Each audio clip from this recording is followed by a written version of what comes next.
it is amazing how writers just present the complexity of the human experience to readers. They don't try and solve it, because, of course, there is no solving it. We're just exploring these complex things. Once upon a time. Welcome to Australian Book Lovers, your destination for imagination.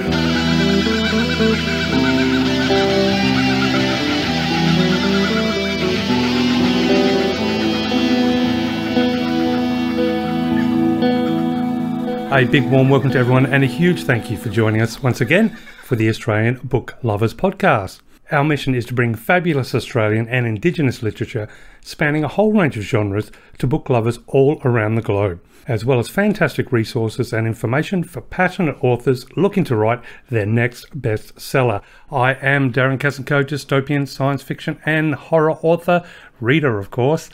Coming to you today, or should I say I'm one of your hosts and co-founders of Australian Book Lovers, coming to you today from Ghana country. And, well, let's just say it's sunny for the next couple of hours. I'm enjoying it.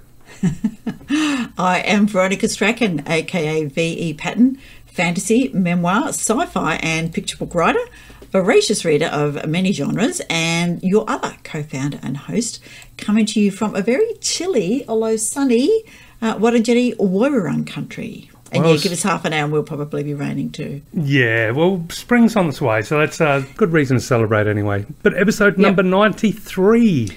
It's good. I've got no bingo numbers, so skippity-doo past that bingo numbers. All right, well then maybe I will let you know all about the number 93. Go for it. Apparently the number 93 is a sign to let go of the past and start anew. So they say that if you are feeling the influence of the number 93, you should get rid of all the things that are affecting you negatively, and it'll be in your own interest to allow old things which are not useful to disappear from your life. So there we go, a little bit about the number 93. Still got a tear in my heart for leaving the 80s behind, but we are in the 90s. Would you like to know a little bit about the year that was 1993 in Australia? Give it to me. Not the most exciting year, but a couple of interesting little things. So, on the 21st of January, the Australian dollar slumped to its lowest level since early 1987. Now, this prompted international investors to abandon the currency, which triggered a rescue intervention effort from the Reserve Bank of Australia. So, yeah, probably didn't have my attention back then. I had probably still into the world of arcade and music and all that stuff, but probably not good for a lot of investors at the time. No. But I'll just, look, I'm not wearing my sarcastic hat. I can only bring you, ladies and gentlemen, the data. That was on the 21st of January when the Australian dollar slumped to its lowest level since early 1987. 4 days later, January 25th, and of course that's the day before a public holiday, the Remuneration Tribunal announced that MPs will have their pay boosted by 1.4%. So there we go. Yes, no, I'm afraid my sceptic hat sits there a little quietly steaming as well. Yes, the old blue sparks rattling along the tinfoil hat. But yes, there we go.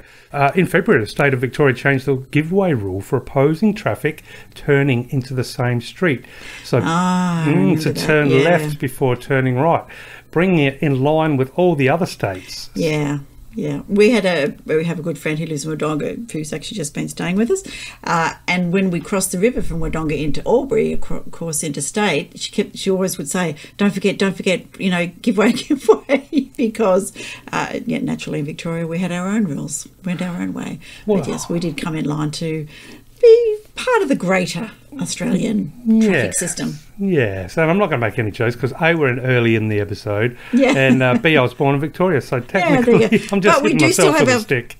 We do still have our fabulous hook turns, of course, which, sometimes we like to take tourists through the city just so they can see what a hook turn is, but there you go. Yes, well, I'm not going to make any jokes about Adelaide's can't turn right in the city, and if you get stuck, you end up going to visit places you never thought you were going to visit.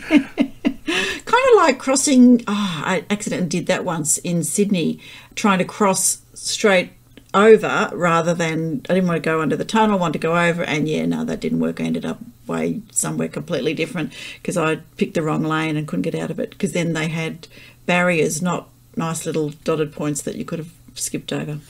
Anyway, there you go. That's a little traffic rabbit hole for us. That's right, yes. Well, let's jump into a little bit of crime. 2 prisoners, Peter Gibb and Archie Butterley, escaped from the Melbourne Remand Centre with the help of prison officer Heather Parker. Ooh, a bit of an inside job there. Yeah, I remember that.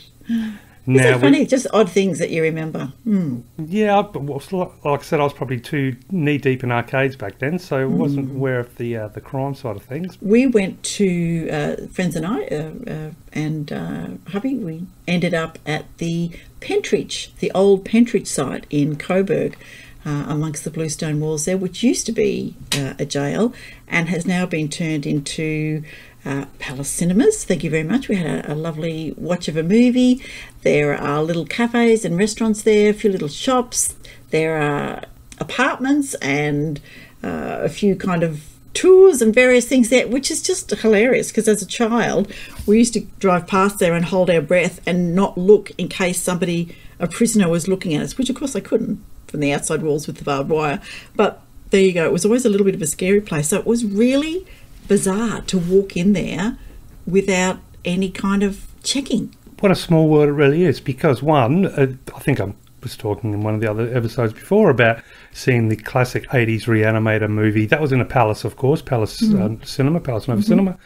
And 2, we have a restoration, I guess what would you call demolition and restoration place around the corner here, where you can get your secondhand wood and furnishings and all sorts of stuff.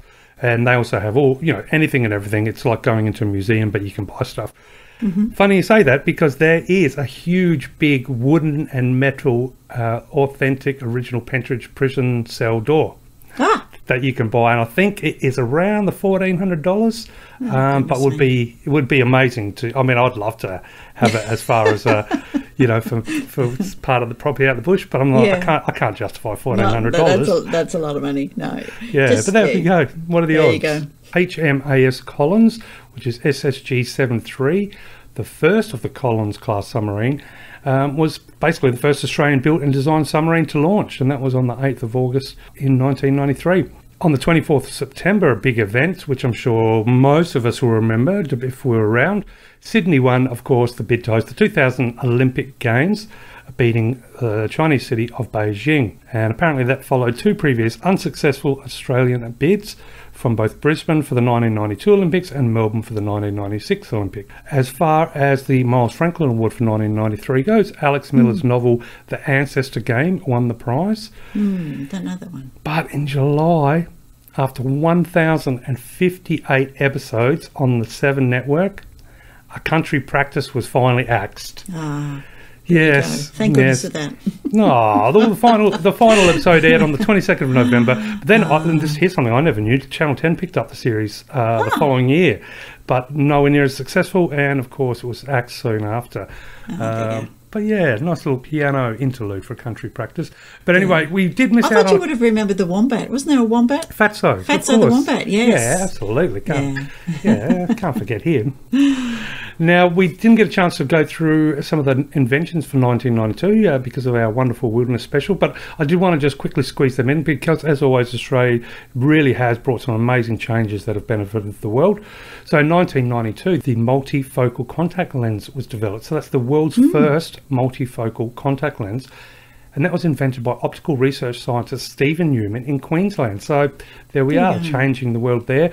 1992, spray-on skin was developed by Dr. Fiona Wood at the Royal Perth Hospital. And I think one of the books in our is it our young adult middle graders? Middle grades, STEM series, Yeah, the STEM series, that's fantastic. Now, this one is really cool, and I had no idea. Not that, that surprised me. I've got lots of no ideas about a lot of things. But in 1992, product activation was patented by Rick Richardson of Sydney's Northern Beaches. Now, it was initially to allow digital distribution of just his particular software. Of course, now the process is used by pretty much any of the software, all of the software publishers in the world. That product activation element built into the software so you can download it. Well, at that time, it would have been just to buy it, but the same sort of process now for downloading. There we go, by a Sydney Northern Beaches guy. So pretty cool there. Now, this one's an interesting one. Wi-Fi, of course, where would we be today without it? In 1992, CSIRO researchers patented a method to, here's an unusual word, unsmear radio waves that echo off indoor surfaces. So kind of, wouldn't you just say super polish radio waves rather than unsmear? Anyway, so this method, apparently it was the reason Wi-Fi was attributed as an Australian invention. However, the Wi-Fi trademark, under which everything is sold, is actually under the ownership of a company based in Austin, Texas. So a little bit of controversy there, maybe not. I couldn't tell you. I think it might have something to do with, lead back to the same war there is happening at the moment about Ugg boots. But that is for a whole other episode. And very quickly, in 1993, the episode we're celebrating right now, Underwater PC, the world's very first underwater computer with a 5-button handheld keypad, was developed by Bruce McDonald at the Australian Institute of Marine Science. And then when I was reading that, I'm thinking, but is that just a gimmick? Like, what's that? But I suppose if you are a marine biologist, that would come in pretty damn handy. And finally, the Frazier lens, which is F-R-A-Z-I-E-R, Frazier lens, was developed in 1993, and it is a special camera lens designed by Australian photographer Jim Frazier, hence the name. Now, this particular lens provides a massive depth of field, allowing both the foreground and the background of an image to be in focus. So they are widely used in Hollywood and wildlife cinematography. So, yeah, another little Aussie invention that you're probably seeing all the time in big Hollywood blockbusters and never even knew. Never picked it. There you go. So there we are, a little bit of a zoomy little 1993 in Australia, plus with a bonus 1992 inventions. Excellent. All right, I'm going to give you some words now, and I'm going to take my first lot of words from John Koenig's Dictionary of Obscure Sorrows, and I'm in the Between Living and Dreaming chapter. Here's an adjective for you. Slip fast. The longing to disappear completely, to melt into a crowd and become invisible, so you can take in the world without having to take part in it. Free to wander through conversations without ever leaving footprints, free to dive deep into things without worrying about making a splash. It's from slip, to move or fly away in secret, and fast, meaning fortified against attack. So there you go. See if you can slip fast into a conversation, and you'll be able to say to people, it's a brand new word, I heard it on Australian Book Lovers. Well, not only that, it's easy to do too, because you know, it's for just a couple of dollars, just get it at any cheap shop. I mean, you may already have them, but this is just for this purpose. So you can have them. It doesn't matter what happens to them. Pop on headphones that don't plug into anything. No one will bother you. You'll be able to hear everything. Well, there you go. You're like it's like you're a ghost suddenly. It's no more. Can I help you? No. Elsewise is another adjective for you, and I do really like elsewise. Struck by the poignant strangeness of other people's homes, which smell and feel so different than your own. Seeing the details of their private living space, noticing their little daily rituals, the way they've arranged their things, the framed photos of people you'll never know. From else being other and wise being with reference to. So there you go. So elsewise, when you move into, well, when you visit somebody or you stay overnight or whatever that is, the poignant strangeness of other people's homes. Yeah, super cool word. Yeah. Final one from John is the till, capital T-I-L.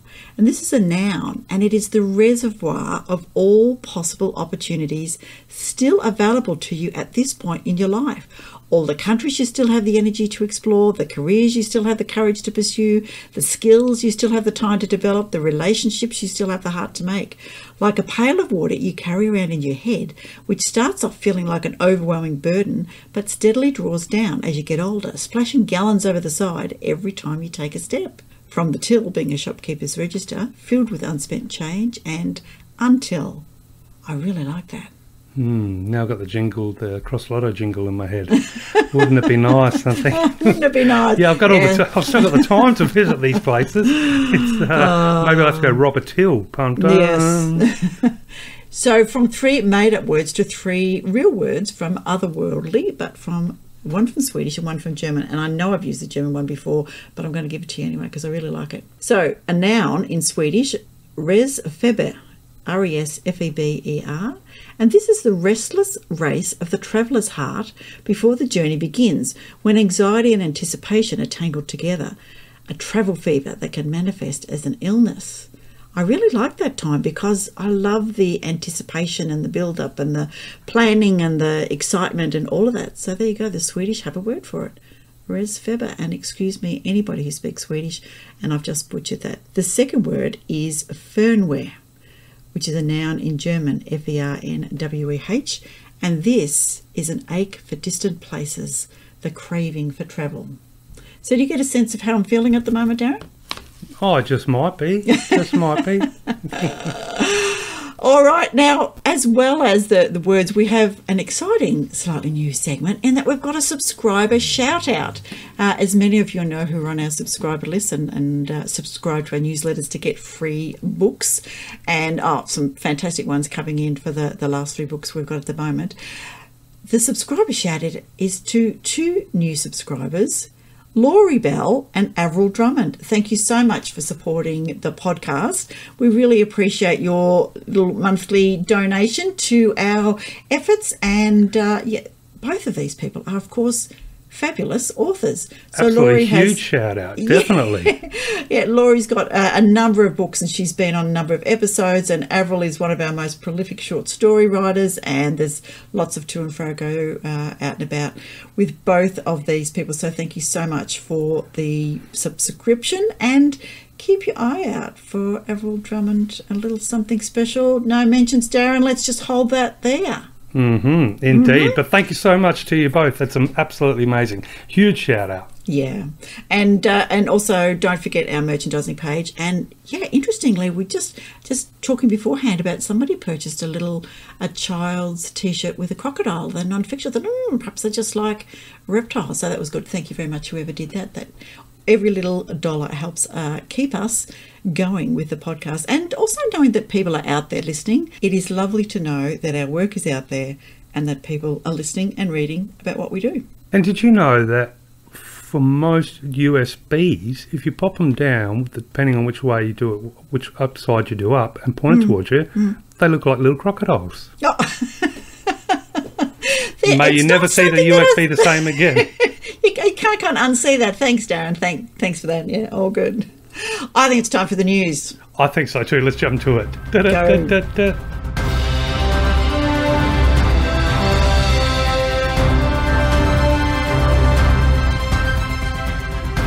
Here we are with the news, and another special shout out to Maria P. Freno and Conchita Gar Santiago, who are part of the Sydney Authors Inked group. And we had them on our Writers Lounge last episode before. But they did ask if we could mention that the tickets for their September event are now available on Humanitix. So Human, ITIX.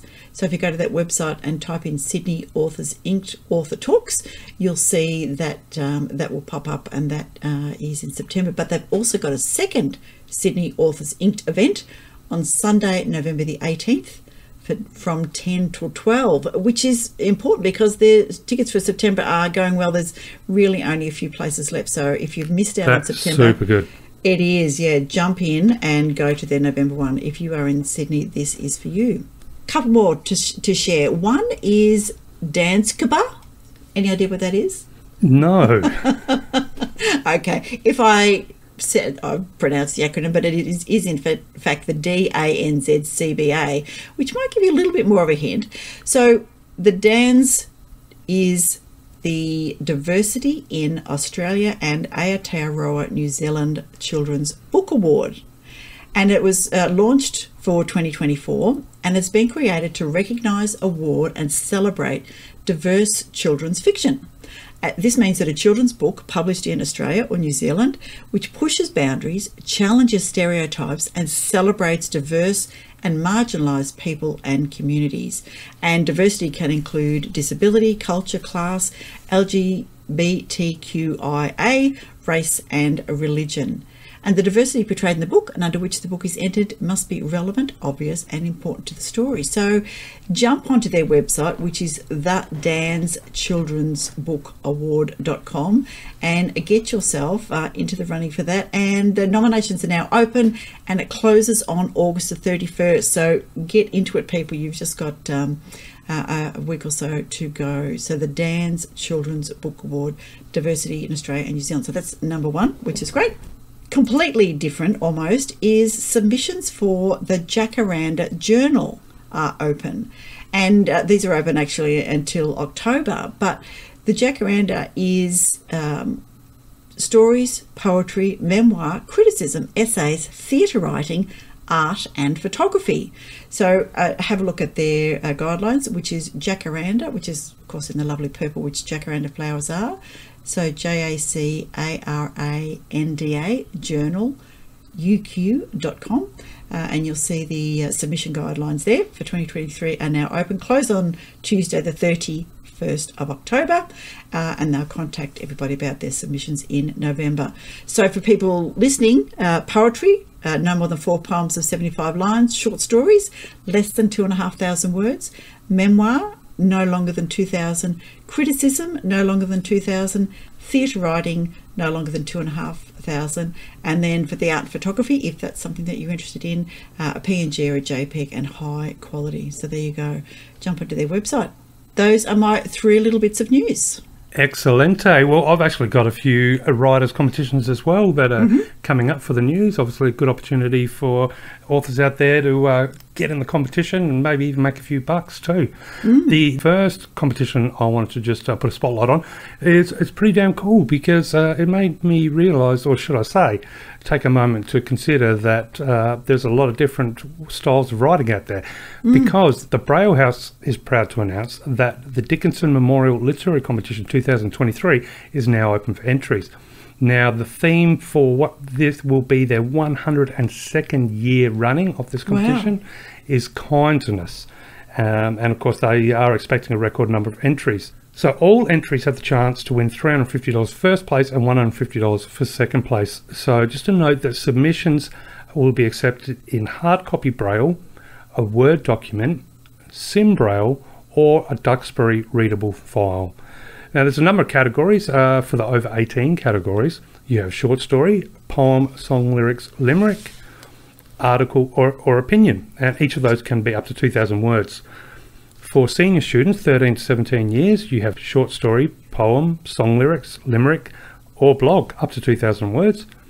And for a junior student, 12 years and under, you have short story, poem, song, lyrics, limerick, blog as well, but that goes up to 1,500 words. So to learn more, please do visit www.braillehouse.org.au, and you can learn all about that. And that was a real eye-opener for me. That it's the first time I've come across a short story competition or a writing competition for people with vision impairment, shall we say? Yeah, visually challenged. But that's so cool. So if you know anybody and that falls in that category, here's their opportunity to set the literary world on fire, win some money, and kick butt in some competition. We also have the Scribes Writers Short Takes competition open, and you can learn about this at www.scribeswriters, so SCRIBES writers.com, and it's open to everybody. The theme is none. It is a complete blank slate. It's a short story up to 1,000 words. Now, for this one, there is an entry fee of $10, but there is a first prize of $200, a runner-up of $100, as well as certificates for those considered to be highly commended. Now, again, that was www.scribeswriters.com. Here's one that I'm really grooving to. This is called chillingpen.org, the Chilling Pen Award. So this is at, obviously, Chilling Pen, so it's chilling as in CHILLING, pen.org. It's open to all. The theme for the short story competition is betrayal in, of course, the horror genre. And it is up to 1,000 words. So entry fee is completely nothing, $0. But the first prize $500, second prize $300, third prize $100. Up to 1,000 words. Jump onto chillingpen.org, download that application or submission details, and get writing.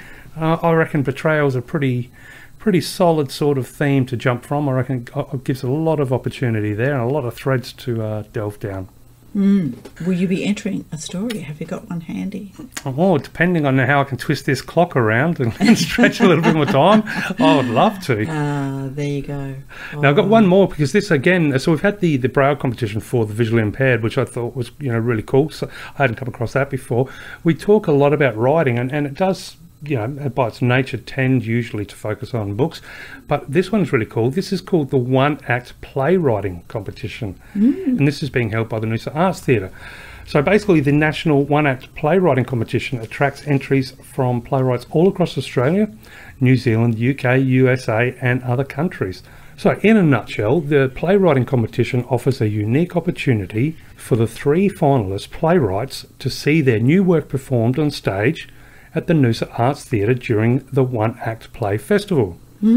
Now, scripts are judged anonymously by a local panel who prepare a short list. The shortlisted scripts are then sent to a professional panel of 3 industry experts who will also judge the scripts anonymously, give written assessments which are sent to the playwrights, and decide the 3 finalists. During the festival, the audience is asked at each performance to vote for the Nancy Cato Audience Choice Award.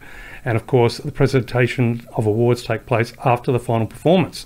So, first place, the winner of the Eleanor Nimmo Prize for Best Play will take home $5,000. Second place will be $3,000. Third place is $1,000. And there is also the Nancy Cato Audience Choice Awards, which is a cash prize of $500. So you can learn all about that one at noosaartstheatre.org.au. So once again, that is noosaartstheatre.org.au. Just a few writing adventures there for anybody who wants to jump in and try something different, flex their pen, stretch their keyboard, and get cracking, get writing. But there we go. That's my little news for 93. Time for the Reader's Cafe. Let's go in. Well, before we go on the cafe, maybe let our listeners know who you were super lucky enough to chat with. Oh, yeah, absolutely. So this was a fantastic interview. I had a chat with Zena Shapter.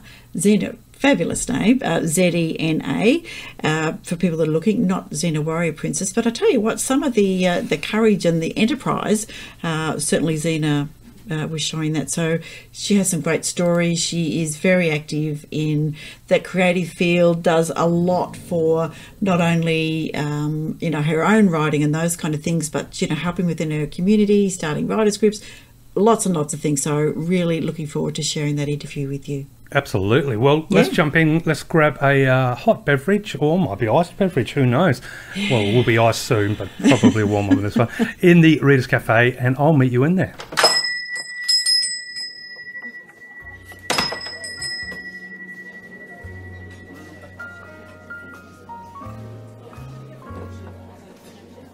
So, Reader's Cafe, episode 93. Had to have a little bit of a think of which virtual cafe I'm in today, but because we've got the beautiful sunny skies, which of course, as I mentioned earlier, is not going to last, but for the moment there is that fantasy, and it makes me, speaking of fantasy, it makes me think of my eternal fantasy of becoming super rich from writing to the point where I can buy a property on the beach with its own jetty, but then at the end of the jetty, you open a trapdoor and you go down this ladder, and then you're inside an underwater lounge room, which is actually all circular glass filled with bean bags and little buttons that when you hit, it shoots out food, and so you can watch all the fish eat around you while you sit in a bean bag and read a book. Anyway, that is my cafe today. I'm in my underwater bubble, watching the fish and just sipping on, I think, just a good old-fashioned cappuccino. Yeah, there we go, with dolphin-shaped marshmallows. Okay. Well, I'm going to channel one of the books that I've read recently, which I'll share with you in a minute, by Ali Marnie, called None Shall Sleep. There's a big stabby blade on the front with blood all over it. So I'm going to be in a really quiet room with the door locked and the windows locked and a thermos of tea that I've prepared earlier so that I don't have to go out till morning. So how about that? That's a pretty intense one. Yeah. I was thinking, have you checked up above? You don't have ducted air conditioning, do you? No, completely sealed, but I have a little oxygen cylinder there, and nothing gets through. Nothing human will get through, so leave all those people there. Yeah. So having said that, perhaps I should share with you my Goodreads token as of today. I've read 87 of 125 books. As you can imagine, I've done a few audiobooks as I've been toing and froing a fair bit with work. And the last one I read was called White Silence by, last one I listened to was White Silence by Jodie Taylor. Now, it was set as a supernatural kind of thriller / mystery thing. And look, it almost got me, but then I feel like perhaps, no fault of the reader, who's obviously, well loved. But I've been doing this, the writing course, writing my own book, and the kind of 3-act structure. And I kept trying to put the framework of the 3-act structure in this book and thinking, it just doesn't quite fit. And I think that distracted me from what was perhaps a little bit long in the describing, but was still quite a good book. So yeah, White Silence, if you like a kind of odd, quirky English thriller. I read Mines of Sand and Light by Kylie Chan. Now, Kylie is an Australian author who spent a fair bit of time in China. Lots of people know Kylie Chan from her other books about dragons and monsters and all the beautiful myths of the Chinese dynasties, etc. But this one was about, interestingly, artificial intelligence. And so it's the first in a series, and there's AI and there are humans, and it's the world as we know it, but not quite. It's challenges in the form of the questions of, what makes sentience and what makes humanity, and some of the horrors of our own cultures, both the West and the East and everybody in the middle, how they go on, and some of the things that have become sentient are in fact the New York garbage people, the London Met, in India, one of the telecom organisations. So it's odd and it's quirky. It took me a little while to get into it, and I think the dialogue went a bit, it wasn't quite what I loved about Kylie, but still, very good read. Then, None Shall Sleep by Ellie Marnie. Now, I have read this before, but she's got a new book out, and I wanted to get the new book, but it was going to take for ages. So I thought, you know what, I can get None Shall Sleep on audiobook. I'll have a listen to that. Well, it is still as scary and gruesome as the first time. So if you really like, now it's supposedly a YA, but it is a little bit gruesome, so I wouldn't let any young people read it. But it's 2 teenagers who are seconded into a behavioural unit with the FBI, one of whom his dad has been killed by a serial killer, and the other is one who escaped a serial killer, a young girl who escaped from a serial killer. So as you can imagine, lots of trigger stuff in there, so please be careful if you're reading it. But absolutely brilliant, loved it. Very hard to turn it off and get on with work. None Shall Sleep by Ellie Marnie, and her other book, which is out, I can't remember, I'll have to go back and have a look in a minute. And then I finished Greg Beek's Akkadian Genesis, so the fabulous superhuman soldier of fortune, did all of that. So that's the last book that I've read, and I'm well and truly heading towards my target of 125 books. Yeah, it sounds like you're going to smoke it in, so to say. I think I'll smoke it in, yeah. I think I'll be pretty safe. And that doesn't include a couple that I started and I thought, life's too short. Some Shall Break, that is number 2 for Ellie Marnie, so keep your eye out. It is out now, but I'm waiting for it to come onto audiobooks, so there you go. Awesome. Well, speaking of groovy books, shall I spotlight a few of the new editions that have been kindly listed on the website? Tell us what we got. All right, well, the first one is actually you'll find under our fantasy genre. The book is called The Pitfalls of Being a Goddess, and it is by author Eva Leppard. Now, Bridget Humboldt is a high school teacher who has worked hard to fashion a predictable, ordinary life after an anything but ordinary childhood. When scientists turn on the Large Hadron Collider, Bridget, inexplicably, becomes the co-ruler of, well, everything. She quickly... That's great. She quickly realises that not only must she learn the ropes of a new and not particularly welcomed job, she must also try and work out just which of the apparently multitudinous dark forces that surround her is trying to plunge the planet into an eternal pit of torment. With the assistance of her New Age parents, an officious spectral administrative executive, and a regretful warlock with a deep and abiding interest in 80s cafe food, Bridget uncovers secrets about the liminal worlds that exist above her own. Is it just her own life that she has never been able to understand, or is the very nature of existence far more bizarre than she could have ever imagined? And that is The Pitfalls of Being a Goddess by Eva Leppard, you'll find under our fantasy genre. That sounds like a lot of fun. Oh, absolutely. Yeah. Now, something a little bit different, switching gears to historical fiction, we have a title called A Woman of Courage by author Tanya Blanchard. So once again, this is under our historical fiction. So, 1890, Northern England. Hannah Todd dreams of a future where women have the right to vote. Fresh from her teaching studies in Dirrarn, the university city, she joins her parents in a rural village brimming with newly found passion and the groundswell towards women's suffrage unfolding in London. Working tirelessly to help women and children in the county, Hannah is determined to make the fight for the vote her life's work, adding her voice to the rising chorus across the nation and hopes of a new world and a new way of thinking. But soon she must fight a new unexpected battle, that of the yearning of her own heart, and discovers that when power is threatened, darkness, brutality and dangerous, closely guarded secrets are never too far from the surface. How far can she go to fight for what's right? It is a gripping, moving story of love, tenacity and the right to be heard by bestseller Tanya Blanchard, inspired by a true story. And that is A Woman of Courage, as we said, to be found under our historical genre on the Australian Book Lovers website. Something completely different, we're switching to our wonderful Indigenous genre, where we have, well, two books that actually have a nice little tie-in together, each book authored by Merrison and Hakea Hustler. So the first book is called Black Cockatoo. Now, Black Cockatoo is a vignette that follows Mia, a young Aboriginal girl, as she explores the fragile connections of family and culture. Mia is a 13-year-old girl from a remote community in the Kimberley. She is saddened by the loss of her brother as he distances himself from the family.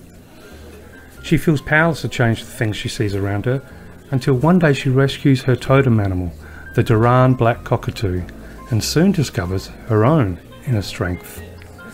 Now, under the Indigenous genre, you're also going to find the book called Dirrarn, also by Merrison and Hakea Hustler. So we first met Mia in Black Cockatoo as she navigated her way through culture, country and family ties. Dirrarn follows Mia as she finds herself at boarding school and the challenges of living thousands of kilometres away from home, family and the big sky country she loves. Mia, along with her best friend Naya, negotiate new friends, new ways of thinking and new ways of being in a different world. As Mia wrestles with all that is unfamiliar, she soon must learn to stand in her truth when confronted with unending challenges. And that is basically, book one and book two, I guess you could say. Black Cockatoo and Dirrarn by Merrison and Hakea Hustler. Very good. Switching to middle grade, we have a title called The Rebels of Mount Buffalo by author Helen Edwards. Woohoo, I'm a bit excited about this one. Oh, well, it's 1998 and Clara and her parents are staying at the Mount Buffalo Chalet for the centenary celebrations. It couldn't be more different from their last visit. There were 4 of them then, and they were a family. Now they are 3 separate people, orbiting around each other while trying to navigate their overwhelming grief. Without a twin brother, Clara doesn't really know who she is. Then she meets Alice, a girl who lives within the fern-filled valleys below Mount Buffalo. Surprisingly, Clara discovers she is Guide Alice, a rebel of her time, an adventurous nonconformist who spent much of her life boldly leading people along rugged trails between granite tors and misty mountain peaks. When Clara and Alice come face to face with danger on the mountain, Clara must rediscover the courage she has always had and become the girl she was always meant to be. And that is The Rebels of Mount Buffalo by Helen Edwards, which you'll find under our middle grade genre. Which is fantastic. I received today an ARC of Helen's book So I'm reaching behind me to get that, and it happened to be on the bench when my friend who was staying with us said, "Oh, what's that one about?" She loves Mount Buffalo. She loves the walks in it. So I had to hold her back, saying, "No, you can't have that. I have to read it." So I don't often read middle grade, but Helen Edwards is one of the original 6am Oz writers, and of course we're really happy to support each other and read books and give some shout outs for that. So I will be reading that on the weekend. I hope it doesn't take me long, because I'm imagining that it will be quite a nice, short, pleasant story. And my mum had a great year in Mount Buffalo. She spent some time up there, and I've got photos of her as a young woman in her hiking boots with a fair old vest on, looking gorgeous. So I have a little bit of a connection with Mount Buffalo as well. Oh, beautiful. Yeah. Well, there might be a lot of listeners out there that have a bit of a connection to Mount Buffalo in one way or the other, so why not grab a copy of The Rebels of Mount Buffalo by Helen Edwards? Indeed, yes. Well, I'm kind of to a semi-finish, kind of like the crescendo before a secret second crescendo, but to spotlight a book called Radcliffe, a novella by Madeleine, which is, of course, under our horror genre. So a 3-story ramshackle house in North Melbourne is full of secrets. Tamsin is led to the building by a voice inside her head. A voice that tells her death is coming. With no respite from the eternal summer heat, can Tamsin find out who death is coming for and solve the riddle of Radcliffe? Radcliffe is a Gothic novella set in a sweltering Melbourne summer where death is coming for one of the residents of a ramshackle terrace house in North Melbourne. This story has everything we love: an Australian setting, memorable characters and genuine intrigue, and has been written wonderfully by an exceptional author, none other than Madeleine d'Este. Madeleine's writing is superb, effortlessly bringing to life the Victoria-era apartment building and the 5 weird women who live there. So there we go, that is Radcliffe, a novella by Madeleine d'Este under our horror genre. Yes, and stay tuned, hang in for this episode, because we might just be chatting to somebody who knows a lot about that in the Writer's Lounge. Well, before we jump to everything and I exit my little underwater cafe, I thought I'm going to just I stumbled across a really cool book doing my normal second-hand hunt, this Aussie book, and I thought this would be cool to just pop in, give readers, or should I say give listeners, a little bit of snapshots of a few of the chapters for cool writing prompts and for just a little bit of fun in the Reader's Cafe. I picked up a book called Killer Excuses, Extraordinary Defences Heard in Australian Courts by author Wayne Howe. Now, so basically what I thought, there's a lot of true crime lovers out there, myself included, and these make great writing prompts. And so just to give you a quick little, I'm going to actually have the sound effects now because I've got the physical book in front of me.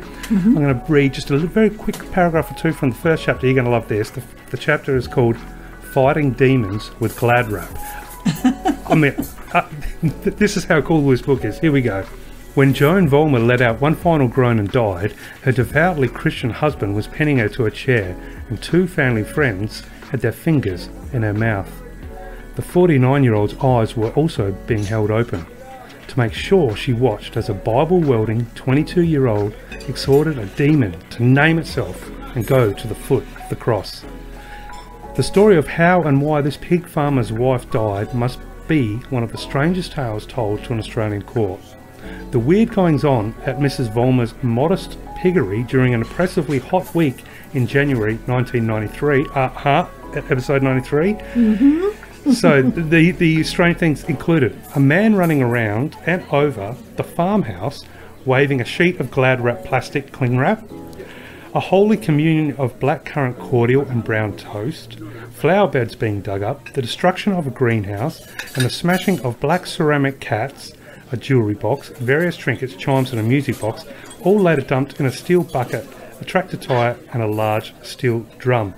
So there we go. Now the excuse, of course, for this one was I was exorcising demons, and there were actually, I believe, 4 people that were part of this court case and faced trial. But the irony was, I thought I'll have a quick look and Google it, and oddly enough, a newspaper article did come up from 17th of September 1993. headline. And actually, this was the Canberra Times. So here we go. But this is in Horsham. So yeah, it was Victoria. Court clears 4 after exorcism death. A woman and 3 men walked free yesterday after a magistrate ordered they should not face trial for manslaughter for a farmer's wife earlier this year. So there we go. What a strange little case to finish my coffee with. Who said Australian courts and Australian true crime can't be amazing fodder for writing prompts? I mean, we've got a piggery, we've got exorcism, we've got glad wrap. We've obviously got a weird court case where no one... I think some people did get done, but nobody actually did any time. So there we go. That is the I might rename it the Exorcist Glad Wrap lunchbox issue thingy. I don't know, but there we go. Very good. Well, my timer has gone up. It says dawn is upon us. I can now unlock my safe room and, get myself back out into the world.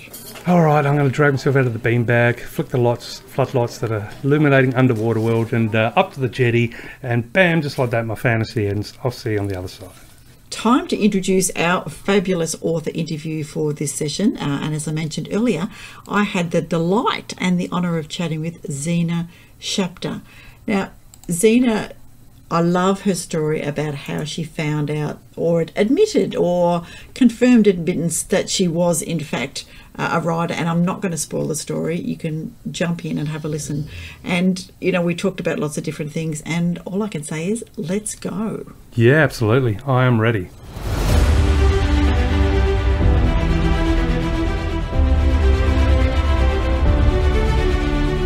Hello, listeners. We have on the podcast with us somebody who is, so many things. When I read your bio, Zena Shapter, welcome to the show. Hello. I thought, where do I begin?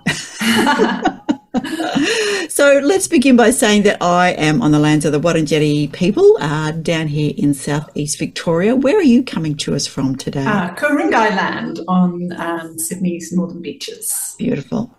According to Zena's bio, which is fabulously on her zenashapter.com website, please have a look because I spent way too long looking at that and not probably nearly enough time getting ready for this interview. But Zena is a multi-award-winning author of speculative and contemporary fiction. And here are some fabulous quotes. A writer with a need for adventure, that's from Midnight Echo magazine, creating the kind of excitement and suspense and pure pleasure that made me want to become a writer. That was from Lillian Cernica from Tangent Online. Dark fantasy at its blood-soaked finest. Thank you very much. Australasian Horror Writers Association. Cold and brutal, says Tor.com. And I would say that she doesn't strike me as cold and brutal at all. But anyway, beautifully crafted and well-told stories that deserve to be read many times. And that was the Glenn Miles Short Story Prize. What a beautiful thing to say. Isn't it wonderful when people say wonderful things about you? Yes. Yeah. But what a beautiful, eclectic group of stories you are obviously presenting. You've got adult fiction, you've got YA fiction, you've got children's books, short fiction. You also support writers as well, and you're, working hard to bring creativity into your community. So I think we'll have quite a lot to talk about. I hope so, yes. Final thing is that Zena says she writes from a castle in a flying city hidden by a thundercloud, reaching across age and genre into the heart of storytelling. Yeah, absolutely storytelling. We are going to be mostly talking about your latest release, which is When Dark Roots Hunt. And we'll give you the blurb, listeners, in a little bit, but just hold your thoughts there. This is a YA science fantasy. But so many things that you began with. And tell us then, let's go way back to the beginning. When did you first admit or know that you were a writer? Well, yes. So, I mean, it sounds like many things, but in a way, for me, it's just one thing. It's just stories. And stories. I've always loved stories. I've loved reading. I've loved writing. First with poetry, then short stories, and I always thought that one day I would write novels. But of course, when I was younger, I didn't know when or if I had enough life experience for it, how I would, support myself financially, or what role writing would play in my life. So, you have to just trundle along life and see what happens. but writing was always really important to me. But there was one moment when I realised, okay, it's that important to me. And that was when I had a theft from my person in Birmingham. I was about 21, 22. I was working in publishing at the time. I'd just finished a law degree. An English degree. I later did a law degree. I was walking home, bag on my shoulder, and the next thing I know, some young lad is ripping it off my shoulder, running away with it. Now, that's traumatic enough, but I had written a poem that day on my lunch break, and this is pre-digital, so it was, written out. That was it. And it was in that bag, and that's my poem. And we all know in the modern age, where we're writing on computers, laptops, and you lose work, it just vanishes, and how devastating that is. So this was that. I was devastating. I was calling out, just leave the bag, take my wallet, take my money, just take my phone. Leave. I'm sure I didn't say leave the poem. I just said leave my bag. Yeah. Of course, he didn't listen. He ran off onto a housing estate, and he was faster. And he was slowly getting away from me, but I kept running, which in hindsight was a really stupid thing to do, because it was a little silly. It's a dark housing estate at twilight. He could have had some mates around the corner or family, anything, and I was just focused on the poem. But then luckily a car drove by, and I was just waving at them and pointing at the guy, and whoever was in the car must have understood what I meant, because they did a quick 3-point turn, zoomed after the lad, stopped in front of him. One guy jumped out of the car and started running back towards the young lad, and then the car reversed, and basically they got an whole action sequence. What's going on? And they tackled him and then arrested him because they were undercover police. Brilliant. What luck for me that they were patrolling the area because someone else had just reported a theft from their person. So they were, looking to see if they could find the culprit. And right. So I got my poem back, and that wasn't the end of it, though. We had to go to court because he denied taking the bag. Oh. He got found guilty, and the poem was safe. Has that poem been published anywhere? No, not very much of my poetry has been. It's all too, emotional rubbish. Oh dear. That's the writer side of you. When you're a writer, you just have to write, and any emotion you feel, the only way to get it out of you is to write it down. So at that point, poetry was the way I did that. That doesn't make it a good poem. That just makes it a poem. No, okay, yep, I will give you that. Some things we need to just keep quietly in those little notebooks and never show anybody. Yeah. No. Yeah.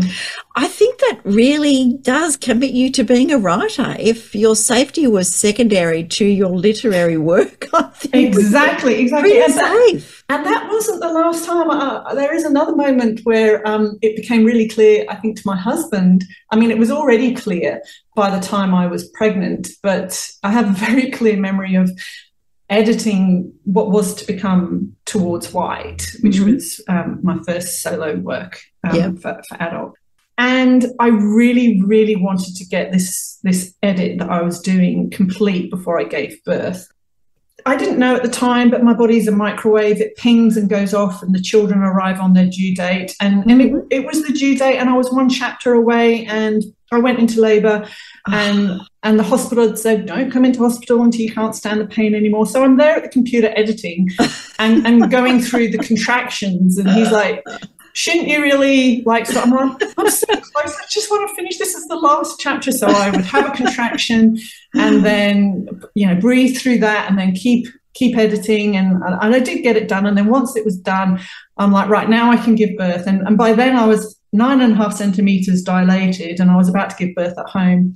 The midwife, this was in England, and midwives come out and assess you. And they said, oh, you're going to have the baby here. And I was like, no, I want a water birth. And she's like, right, well, we're going to have an ambulance then. So I had to have an ambulance to the hospital. And it was all because books and writing. There you go. Well, the midwife in me applauds you for staying home that long and being able to distract yourself. Yeah. Was this your first child? That was my first child. Yes. That is brilliant. I wish I could use that story as part of, childbirth education. Say, distractions. We talk about distractions. How about editing or writing that last chapter? Well, that definitely worked in my case. It did kind of make an easy labour of it, I suppose, in terms of the stories I hear from other mothers. Yeah, we just have to let your body get on and do what it's got to do. Yes. The less you have your forebrain involved, the better it is. Yeah, fantastic. I got my water bertha. So. Yeah, well, and I'm glad they got the bath filled up in time. If you were not that was the issue. Wow. She was like, "What?" She had to phone ahead. Yes, start the tap now. Because some of those baths are big and they do take a long time. But no, lots of great midwives in the UK, and we do. Well, I do envy them their home birthing service, because we are not nearly as good at that out in Australia, even though I've done some water births and they are beautiful. But anyway, clinical side of it. Let's have a look at, move along a little bit in the childhood, your favourite books as a child. Did your parents let you read horror and science fiction, and where did that all come from, or was it completely different? They had no idea what I was reading. My dad had left school at 12 to support his family. He worked in a fish and chip shop. They were very poor. My mum left school at 14, and she was a hairdresser initially. And so anything to do with it was weird to them. Who is this child who loves books and is academic and does well at school? It was an anomaly. So they would, but they knew that I needed, intellectual stimulation, I suppose. So they would take me to just the local library as much as they could, and just whatever I picked up, they were fine with, of course. And I only had this memory the other day of going up to get my books checked out, and the librarian not allowing certain things because I was too young. And I remember, that's right, there used to be age limits. So there used to be little labels and stickers on all the books. So if you were a certain age, you couldn't read them until you were that age. So I do remember getting turned away with some of those. It is a little tricky. My eldest daughter learnt to read quite early and was reading sort of chapter books in prep, and she would go to the library because it was really boring to hear some of the early ones. And yet next child in line, he didn't really get reading till he was about grade 1 or grade 2, but now they're all voracious readers, and drives my husband crazy because he's not a reader.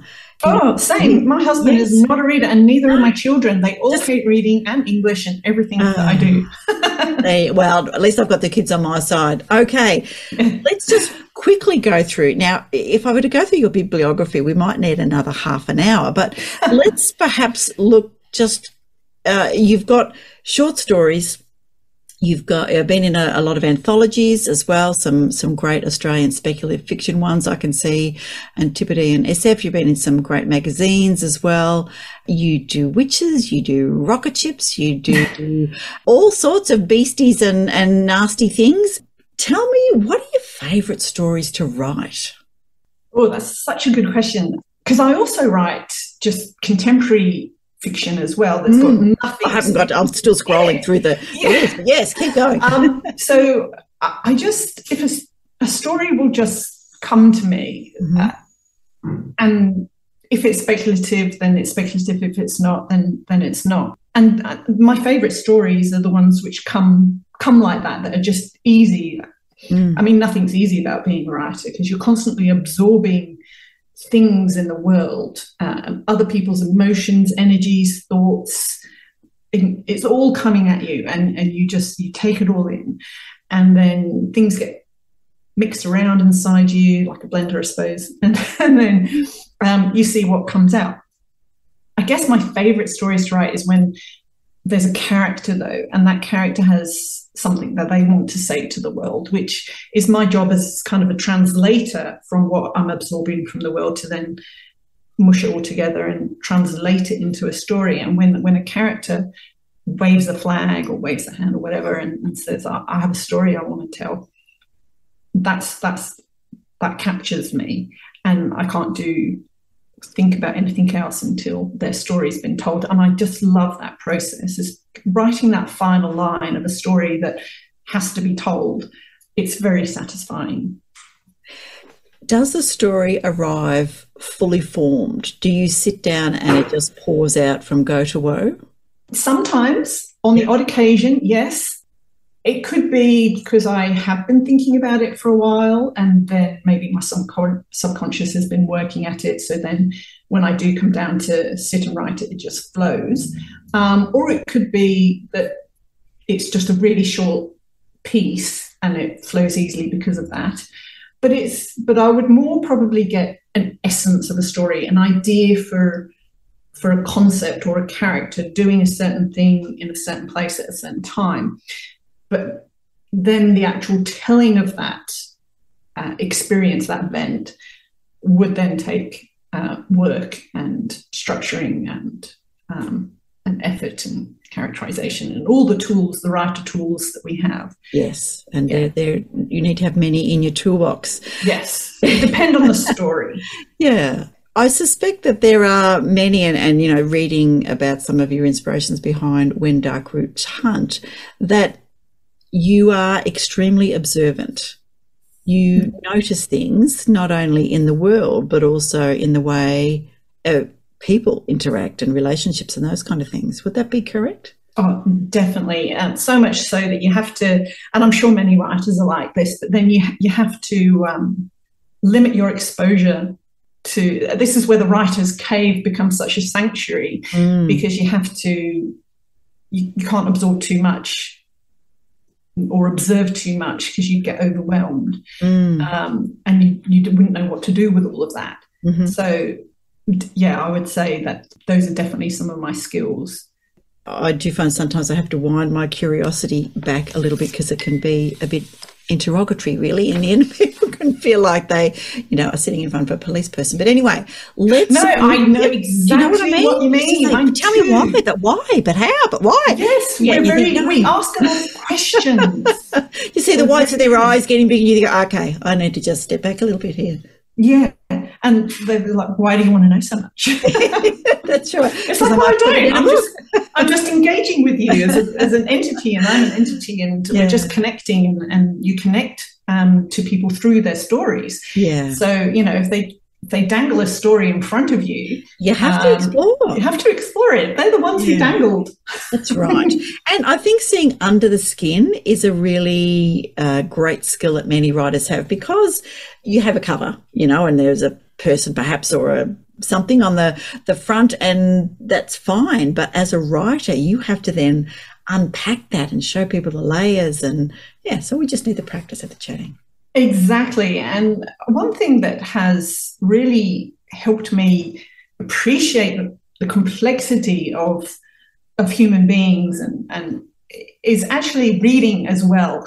And also, because I have teenagers of my own, I found myself tutoring young adults in English over the last, let's say, decade.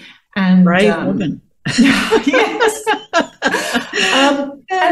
And I've been re-studying texts that I studied myself at high school and at university. And, you know, I've already studied them, but looking at them again from a writer's perspective, it is amazing how writers just present the complexity of the human experience to readers.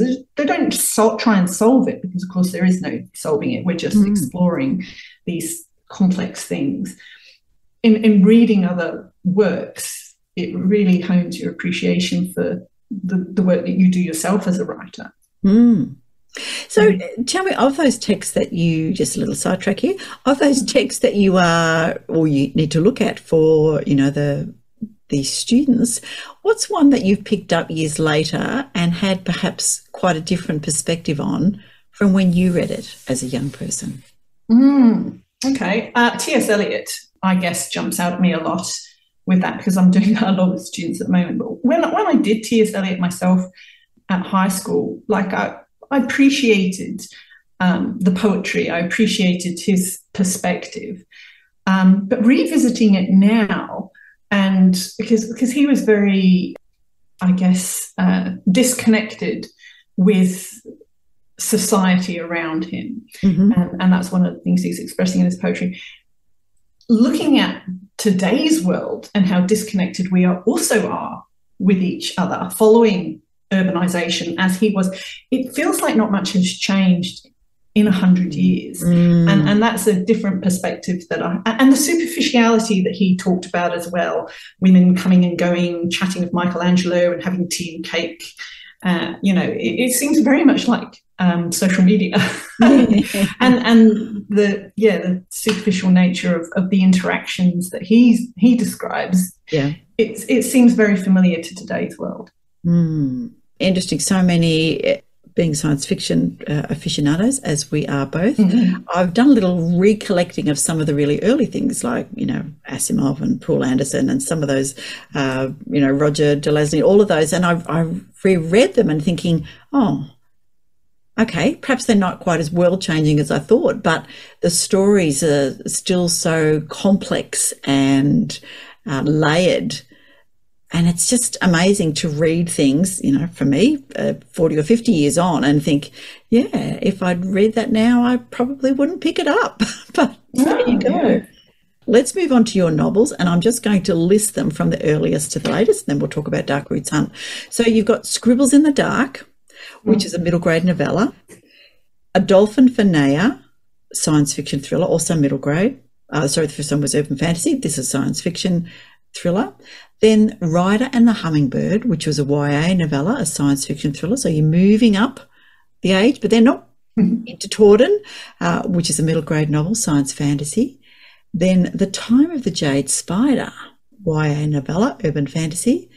Towards White was your first adult novel, a science fiction thriller. In 2018, you co-authored The Guitar Wizard, a YA novella, urban fantasy. And then finally, here we are in 2023 with When Dark Roots Hunt. That's a fairly significant library, Zena. It is. And listening to it now, I have to be very grateful for the people I've co-authored a lot of those books with. So the early novellas, they were all with my writers group, and we wrote them to raise money for the Kids Cancer Project. We were just feeling incredibly grateful one day for our lives. A lot of us were parents. We wanted to raise money for a charity, but we didn't really want to run a marathon or do a walk or shave any heads or anything. And we came across Write a Book in a Day competition, where you get together with a group of people and you write a short book, so 10,000 words. This is in the open category, in a day, and illustrate it and print it in one day. And you get sponsored, you get people to sponsor you for it, and then the money goes to the Kids Cancer Project. And we thought, well, this is perfect. Yes, writers group, count it in. So it's mostly very popular in schools. So they have a lower word count, and I think they have different categories for different age groups. So we were in the open category, and the first year we did it, we won, and it's a competition and it's judged, and we were like, oh, well, this is a little bit fun, and we get a little bit of a win. And so we thought, well, let's publish that as a group and continue raising money for the Kids Cancer Project. And then the next year we did it again and won again, and then the next year and the next year and the next year. And then I thought 5 is a nice round number. And we've won 5 years in a row. Maybe we'll stop now because give somebody else a turn. But they're the ones who kind of got me into writing for children, because in my own writing, I was just solely writing for adults. So all my short fiction is all adults. And in the background of all this, I was still writing novels. So I was still perfecting my voice for novels and for adults. But then into Torden, when that came along, again, that was a group of us, and we decided we wanted to take the skills we'd been learning to the next level. And we were thinking, well, we'd love to get kids reading instead of gaming. How do we do that? Let's write a book about gaming. So we created this fantasy gaming novel, and that was published. So then we're like, oh, this is good. And I quite liked the interactions that I had through that experience with children and getting them reading. So then I started to think, well, maybe I should be writing also, as well as for adults, but young adults, which is also for adults, some of whom are young. 55% of readers of young adult literature are adults. But I quite enjoyed the tone, and my narrative voice seemed to fit it very well. In fact, my agent at the time had been shopping around a novel for adults, and a lot of publishers had told her, we think this is YA, not adults. And we were, well, why? And they were like, well, the narrative voice is so strong in that space. It's what readers are used to hearing. All these things came together, all that experience, and then that feedback, and then the fact that I then had teenagers of my own, and then I was tutoring for young adults and talking a lot about the future and the world and, you know, modern day concerns and things. And so that's when Darkroots Hunt was formed in my mind. It's interesting how people will say, oh, she's really famous, or she's got a fabulous book. And well, there's been a lot of work up until that point to make it look so effortless, like you are just a swan swimming across the water, not all the paddling goes on underneath. Exactly, yes. So let's talk about when Dark, I was going to say duck, beg your pardon, duck's underneath. When Darkroots Hunt is a YA science fantasy, and the blurb reads, don't go out onto the lake.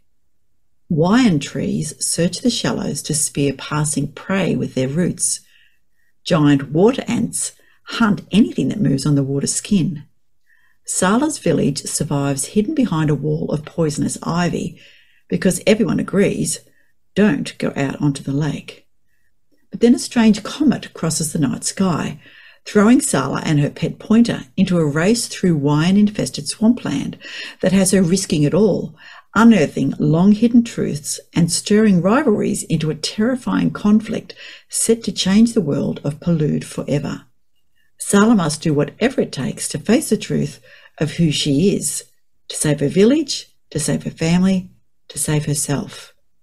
If only they had listened. They never do, really, do they? You know, you read and you think, well, listen, people, if you'd read and listened in the first chapter, we could have stopped the book right there, but no. They don't. Exactly. Well, this was one of the things when I was talking to the students I was tutoring at the time. Two main questions were, what do you like to read? What do you want to read?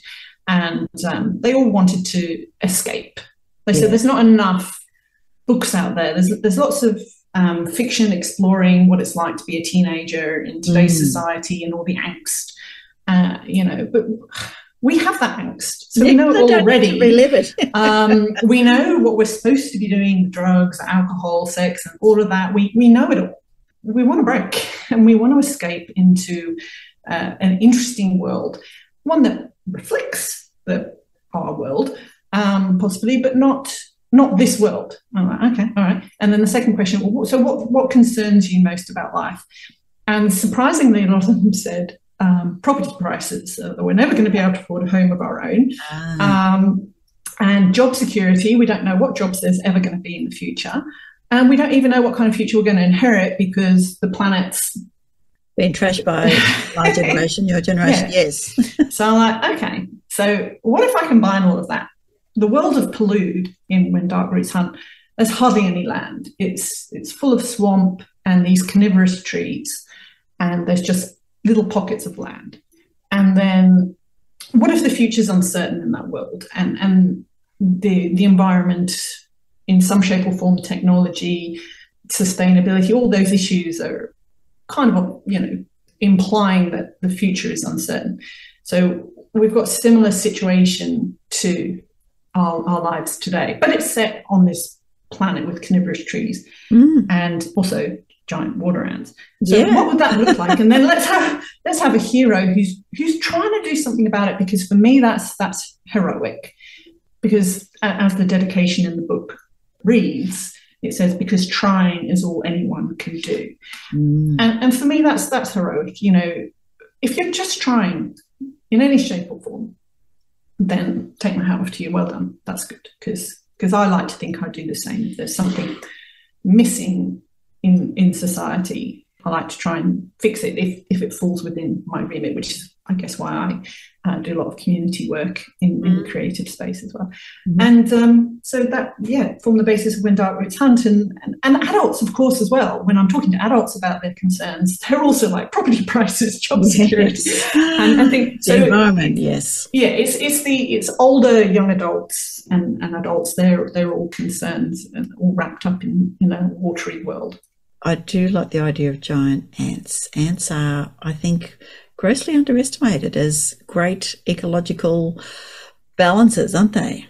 They are amazing and terrifying at the same time. The systems that they have and how adaptable they are is really quite amazing. And that's what makes them terrifying, because we humans are the same. We're terrifying. And they're particularly terrifying for me because they follow me everywhere. Ants, they're always on me, biting me, no matter where I am. If I'm in the shower and there's a little nip on my shoulder, I will look down and there is an ant on my shoulder. I'm like, why are you here? I'm in the shower. Or if I'm on a plane, we'll just be sat there taking off and something is nipping my shin. I'll look at, there's an ant there, and I'll say to my husband, there's another ant. There's an ant on me. I can't believe it. I'm on a plane. And he's like, they love you. And no matter where I am, there will be an ant, and it will find me and it will check to see if I'm food. You are the attractor. There you go. So I thought, well, that's the perfect creature for this world. Let's have them, but just bigger. Yes. How much research did you have to do on ants? And did you find out, 10 things about ants you didn't really know you needed to know? I did find out a lot, especially when I was looking at the anatomy of them, and when you have close-ups of these ants in the book, I have to make sure that they're accurate, like what is a mandible and what is a jaw and all these different segments. And of course, on this world where there are giant ants, you would know all these different sections to an ant, but I didn't. So I had to do research into the sections and, of course, how they structure themselves as an organisation, and lots of pictures of up-close ants, which was not very pleasant thing to do. They're not the prettiest of insects. No. I wonder now, will they leave you alone? Were they, in fact, waiting for you to get the story out? Oh, maybe. Yes. Maybe. Yes, it was conspiracy. Yeah, they wanted fame. I did. I'm interested in the research because I've just been reading also Adrian Tchaikovsky's Children of Time, where spiders they're infected by the nanovirus and, form an entire civilization, and how much research he must have done to look at palps and legs and invent languages according to tapping with the feet. And I think, anybody who dives into that must be very dedicated, because you have to get a few of the facts right. Otherwise it doesn't, That's right. fantasy, but if it doesn't quite sit right, it feels off. So yes. Yes. And research is a great procrastination. Isn't it just? Yeah. We love those rabbit holes. Let's move on from the ants. And tell me, you've spoken about middle grade and YA and adult. Do you write the books for yourself? Because it seems as though you're kind of following your passion and your life message, or do you write for a particular audience? Are you looking to keep those young adults entertained or educated? I wish I could do that more. A lot of famous authors who I've spoken to are very successful. They're always, you've got to write for a specific audience, because otherwise publishers will not know which box to put you in, and the bookshop won't know which shelf to put you in. Yes. And so there's that aspect to it. I have to write because I'm a creator. If I don't write, then I feel like I feel a bit stifled and that I'm not expressing myself. So I write for myself a little bit. I write for readers a little bit, in that whatever story is coming to me is something that I've observed in the world. So I'm gifting it back to the world. And I wish I could be more specific with my audience. And I am at the moment focusing a lot on YA. I have quite a few books planned in this space, and quite a few books already written as well, which have just got to find the right home. And there's a couple of other books written in Palude already. We're just waiting to see how this goes, and then hopefully the publisher will pick up books 2 and 3.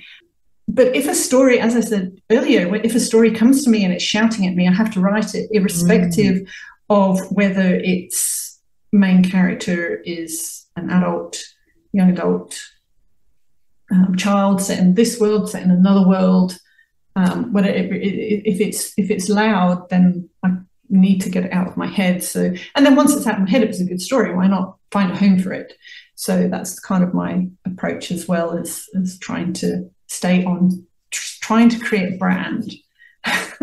Brand is good. And you wrote quite a beautiful little sentence that I've got highlighted in the responses that you sent us, and I'm just going to read this back to you. But no matter what I write, all my stories naturally and imaginatively tune into the truth about who we are as humans, our relationships with each other, and our relationships with the worlds in which we live. That's really lovely. Yes.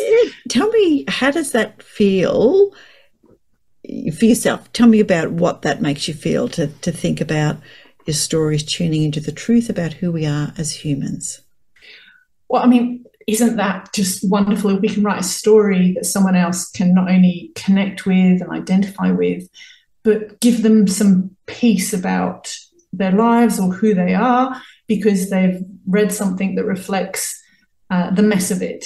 You know, it's a messy life that we have to lead. It's not perfect, and no one's life is perfect.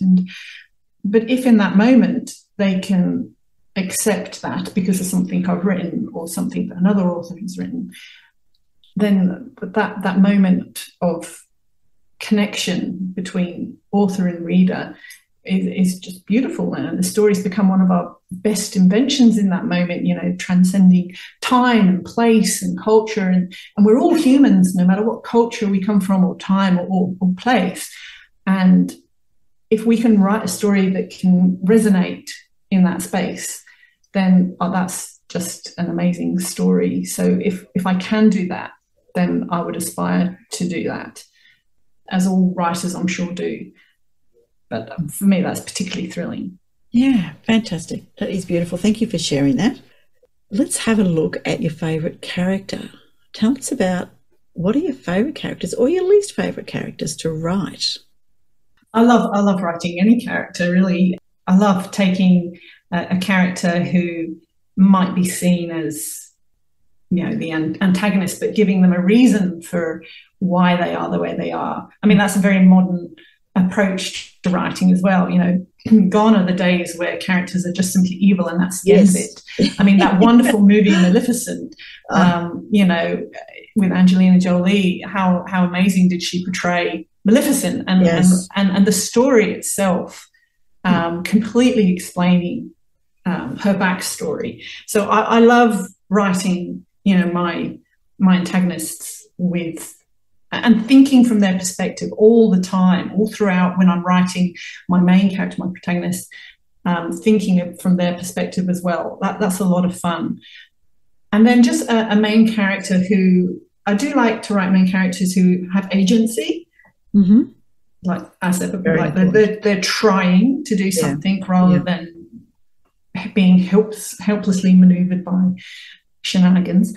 Although obviously that will happen to every character, because the world is a bigger place than a single person, and the world will maneuver you in real life and in fiction, no matter what you do. So, you know, but if you don't then try and find your way out of a problem, then why are we reading about you? Because surely we should all try and find our way out of problems. And so the characters who inspire other people to do that would be my absolute favourite kind of character to write, because at least they're trying, even if it's in a small way. So, but it's when the parts of the story that I love writing the most is when that character is experiencing intense emotions. That's really fun to then think about a similarly intense emotion that I might have experienced, even if it's not in the same kind of place or intensity or it could be something completely different.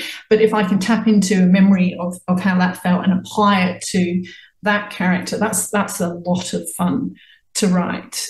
The beginning of Towards White starts with my character scuba diving, and she's just in awe of the underwater world, and she's very good at it. And you would never know from reading that I've never scuba dived, but I never have. But I have snorkeled. Yes. But I'd like to stay on top of the water and not dive down.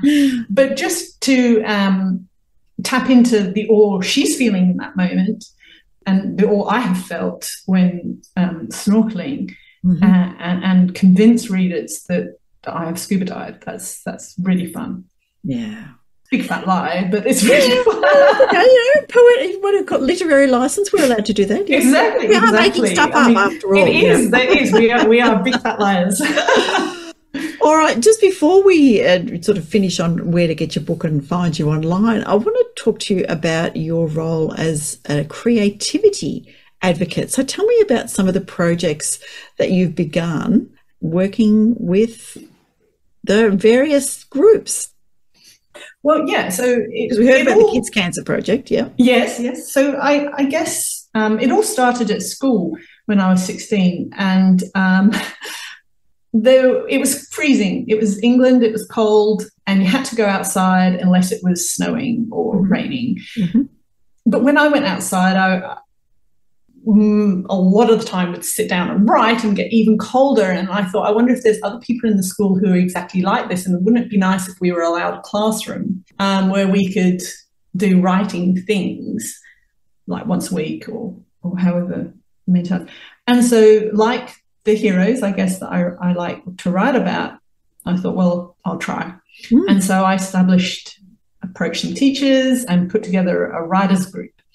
And I put together like things we would talk about, things we would do, things we would create, and that took a bit of time, but the results were amazing. Not only did I not have to go outside in the freezing cold, but but I met some people in my tribe.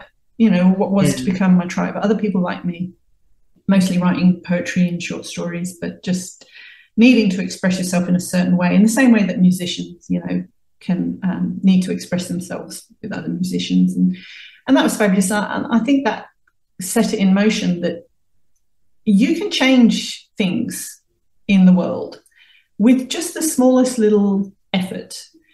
And that the writers group is still going today, I believe. Mm-hmm. And then when I came to the Northern Beaches, that I loved going over to Rozelle on the other side of Sydney, but I don't drive because I'm very bad eyesight. I'm minus 9.5 and I have terrible peripheral vision from wearing glasses my whole life and not being able to see sideways. I'm just really terrible driver. You do not want me on the roads. Okay. And so it would take me a long time to get to Rozelle to the writing centre. And they had writers groups there. And I was like, would you ever set up a writers group over on the Northern Beaches to save me travelling all this way? And they were like, no, but you could. I could. Challenge accepted. I will. Okay. Because no one else was doing it. There were other writers groups around, but they were more kind of cheer squads for hobbyists. And that's one, I love them. I'd loved going to them as well and having the encouragement and the fluffiness and the warmth of being in your tribe. But I wanted something more. I wanted to be critiqued and to improve my craft. So that took, again, a lot of effort, but so worth it. So Northern Beaches Writers Group has been going since 2009. Excellent. So very long time. And then it's just looking for holes in society again. So, there's lots of writers competitions locally for young people, but not much for adults. So, yes, and even less for people over 35 sometimes. Yes, that's true. So I thought, well, we need something to encourage creativity and to give adults a platform. So I started the Art and Words project with the council, and then that's become now the Northern Beaches Writers Competition. I speak whenever I can on festivals and panels, just trying to get the everyday person to create, as well as giving actual creators voice, because I think it's so cathartic and important for people to create and have some element of creation in their lives, whether it's in the garden or cooking or with pottery, but in some cases writing. And anything I can do to promote that sense of well-being in the community is surely worth some hours. Yeah. Even though obviously my family get a bit on the computer still. Yes, I'm getting off. I'm getting off now. Yes, I am getting off. Yeah. Well, that sounds a bit familiar. All right. Tell me, Zena, what words of advice would you give to an aspiring author? Get started as soon as you possibly can, because it is going to take you longer than you think. There's a lot of craft to learn, and there's your own writer's voice to develop as well. When I first started writing, I was writing in third person, multiple points of view. It was about lawyers set in the World Trade Centers, and thank goodness I threw that book away because it really didn't represent who I am, really. But I was just writing what I was being exposed to at the time. Yeah. And so it takes time to do all of the work that needs to be done if you want to be a published author. So the quicker you start, the better, even if it's going to involve long hours trying to carve time out of your life to dedicate to that craft. And we've all been there. I've had my Palm Pilot on the ferry, on the bus, on the train at lunchtime, and I still take my laptop wherever I go, just trying to cram things into. So it's a life of a lot of balance, which would also lead me to say, be determined in spite of everything, but not everyone. So, hard work and sacrifice can get you where you want to go, but you don't want to be alone at the end of it, or for your own health to suffer as well. So over the years, I've learned to put down the laptop, get off the computer when my family needs me, or, just for my health. And I think that's very important to push yourself, but not that far. It sounds like a good way to live. Where is the best place for people to find you on social media? Well, I'm very lucky to have a unique name. Yes, indeed. So it's just Zena Shapter kind of everywhere. So that's a great place to start. Just start typing Zena Shapter and I'll come up. So most social media places, I'm at Zena Shapter. My website is zenashapter.com. I'm most places, so easy to find and track down. I love hearing from readers, other writers. Yeah. Lots of people, and the best place to pick up a copy of When Dark Roots Hunt. Your local bookshop. Your local bookshop, yes. Or go on to science fiction at Australian Book Lovers and you'll see it there. Perfect. Yes. All right. So, and I can see on your website it's available pretty much everywhere. Very good. You have tapped into that very nicely. Zena, thank you so much for your time. It has been delightful to speak with you about all the creative endeavours that you began very early in your life and have continued to this day. Thank you very much for having me. It's been an absolute joy to speak to you. Take care and bye for now. Bye.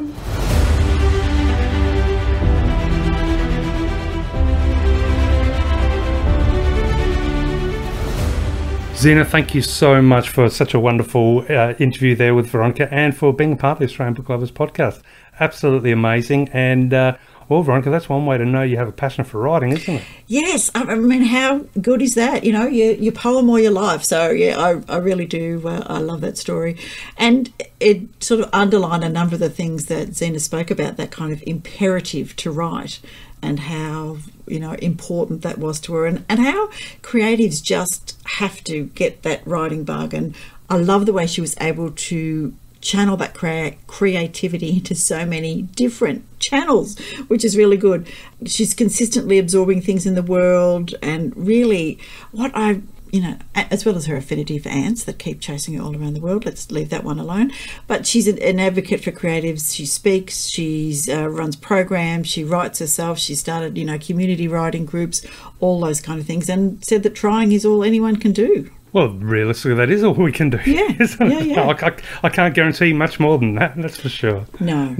And look, I really did like the idea that writers help present the complexity of the human experience. Yes. Yeah, and for me, people would think, sure, well, biographies and memoirs would as well. But, we've heard so many different writers in all sorts of fiction genres still have these messages where they do present the underlying human experience, either, not even necessarily in a contemporary thing, but using fantasy or using science fiction or using horror to take people to the depths of a particular emotion. And I think that writers have such an important role in presenting that complexity. It's so easy for, well, again, as always, I can only speak for myself, but, it's easy to feel overwhelmed by life sometimes, and or get that feeling that everyone else around you has got it mastered, and whereas I'm thinking, what have I missed? I must have missed the main class, I don't get it. There's nothing easy about life for anybody,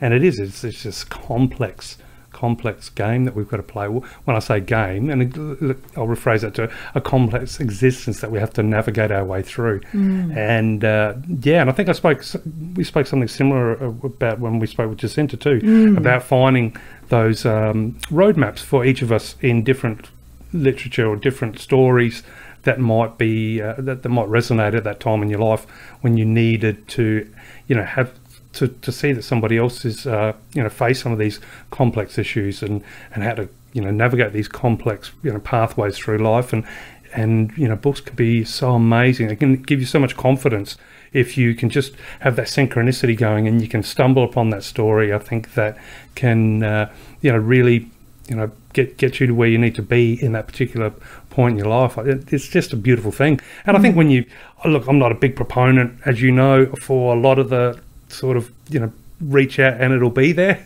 I'm not, but at the same time I do definitely feel as though how do I describe it, there's been, as a reader, there's just been so many times when I've grabbed one book, but then while I'm looking for one particular book, another one's popped out at me that turns out to be the perfect book for me at that time. It's almost as if those library aisles have tap me on the shoulder as I'm walking past where I think I know what I'm going to get. Yeah. But then something stops me, and then I end up, going back with, 10 books on a whole different subject or 10 different stories that all seem to have magically, as if, hand-picked, like a menu for the perfect thing. Yeah, so I think there is a little bit of magic as well as, logic to the words that are woven to help us all navigate this complex Rubik's Cube called life. Yeah. Complex, it absolutely is, yeah. What about yourself? Do you think that's the goal? Do you think that's the responsibility of the writer? Or do you think that's just something that comes out in the process of writing? I think in some way it's a whole spectrum. So I think some people will write to get a message across. Some people will write, non-fiction or biography to work through a series of their own experiences or their admiration for somebody else's experience, admiration or, perhaps scorn if they're doing somebody, if they're doing a serial killer or, somebody like that. So there is that kind of end of the spectrum. But I also think that even, and we've talked about mine a little bit before, but my stories tend to have women, tend to have relationships, tend to have mother-daughter is often in there, or an older woman, younger woman, and tend to be reaching for that potential and wanting to give people the confidence that they've got all that they need within themselves. So I feel like even unconsciously, if we write what we know, for me that doesn't mean write about people who live in country Victoria and have done nursing and project management, run their own business. What it means is write about the things that I know, which are how to recognise strengths, how to coach people, the things that are important are family and friends and relationships and living a life where you love deeply and laugh a lot. So those are the things that I know, and those things I think come out in my stories, even though I might kill people off and send them out in spaceships and put them on the back of dragons, it's still there. And human experience is absolutely complex. When I work with individuals or organisations in change, which is what I do a lot, a lot of leadership change, people will say, we don't like change, we don't like being changed. But every day we change, that petrol station isn't closed, so we have to go to a different petrol station. The milk we want is not there, so we have to choose a different brand. We change what we wear, and we change what we see and how we say things. And it's just helping people look at, we don't like being changed. Why is that? It's because we don't know about it and we don't understand where we're going. Whereas with a book, if you can work your way through that, you've read the blurb, you kind of know where it's going. In mystery, maybe not. But the book gives you signposts, and I think if people will sort of tack along to those signposts and those life buoys and get through a book, and if it's been a good story, whether it's a light-hearted romance or a really deep existential epic fantasy, if the signposts work for you the same way your library says, hey Dirrarn, you need to read this book, then it's added to your life and it's given you something to help you change and live your best life. So yeah. And it's funny, that old axiom, write what you know. I think some of the some of the great stories that I've read have also been about a character or a viewpoint where they don't know. Yes. It's refreshing to read what other people don't know and how that affects them, and then realise that, as a human being trying to get on this complex spaceship called Earth, sometimes there's stuff we're not going to know. How do you navigate with an absence of knowledge? And it's refreshing sometimes to kind of find that other voice that says, you know what, I got no idea, but this is how I deal with it. Do you know what I mean? And then it takes that burden off. You can kind of go, oh, Phil, I thought everyone knew. It's like, no. That part, we got no idea, mate. No. I thought, they're always kicking myself in the corner for the last 10 years. So, book can also remind us, there's freedom in not knowing sometimes too, or at least giving us that power of navigation and the confidence to push forward with the navigation, knowing that there's a lot of people out there that don't know, and of course, but are happy to help with how to navigate, being under that shadow of unknowledge and also the knowledge. So all round good stuff. There's a good end of a quote. It goes on a little bit, but the part that I remember is that we learn 95% of what we teach to someone else. I just know it's a guy called William Glass. I can't even remember, where he's from or how old he was, etc. But I just remember the number. We learn 95% of what we teach to someone else, and I always feel like that relates so easily to books, because as we're writing a book and putting it out there, we're learning all about that. We're teaching someone the things that we're discovering ourselves. That quote also works for podcast hosts, because you've actually just taught me then how I can slip in another extra quote for the next episode. Right. But speaking of quotes, before we jump to quotes, shall we go and enjoy a slightly adult beverage after all this complex talk and discussions of those challenging burdens that bear us all down as human beings? There is a place where we can go. And they tell me everybody knows our name. I think, is that no. Yeah, that's Cheers. Yeah. I'll see you in there.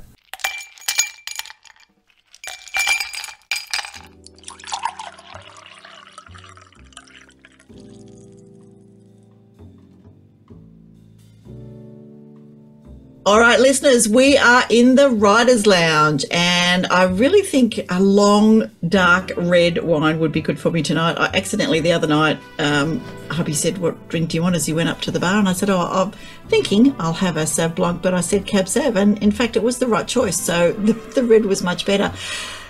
I am here on Wurundjeri land in a bar, I'm going to just say the local pub, which has had a reno and took 2 years, but was worth waiting for. Dirrarn, good evening. How are you, sir? I am very well. And I was going to say, because I spoke with a gentleman today who was actually over in China, lives over in China, and we were talking about the sort of mega cities over there. So I was going to say I was in like a futuristic Blade Runner style, but no, I'm not actually. I'm in a funky, not a castle, because we don't have many of them in Australia, a big, eccentric farm shed in the bush, very Gothic. It's a very secret bar, and I've got a glass with some melting sugar and a splash of absinthe. I can never say that. Absinthe on ice with a touch of opium, and as a toast to my wonderful favourite, my favourite Gothic movie called Gothic by Ken Russell. But also in celebration, of course, of Gothic horror, which is a fantastic genre, and also has something to do with our wonderful guest in the bar, who I'm very curious as to who is or what she is drinking. Oh, indeed. So, listeners, I want to introduce you to Madeleine Death, who, does know a little bit about Gothic. Welcome, Madeleine. Oh, thank you very much. I hope I live up to that now. I think your bibliography speaks for itself. So tell me, where are you coming from today and what's in your glass? I'm on Wiradjuri country, and what's in my glass? I would say maybe a nice Negroni, a little bit spicy, a little bit boozy, but still into the Gothic flavour. There used to be really good bar called Negronis in Melbourne, which was in the bottom of the Rialto somewhere, and sadly they closed. It was a really nice after-work one when I used to work in the city. But yes, I do remember that fondly. So yeah, Negronis, good choice. And to introduce you, just sit there quietly while I'm going to tell people a little bit about you.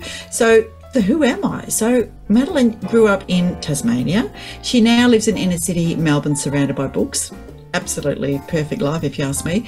After studying law but never practicing, also a good choice, and travelling around the world, Madeleine now lives a double life, immersed in the corporate world by day and writing female-led speculative and mystery fiction by night.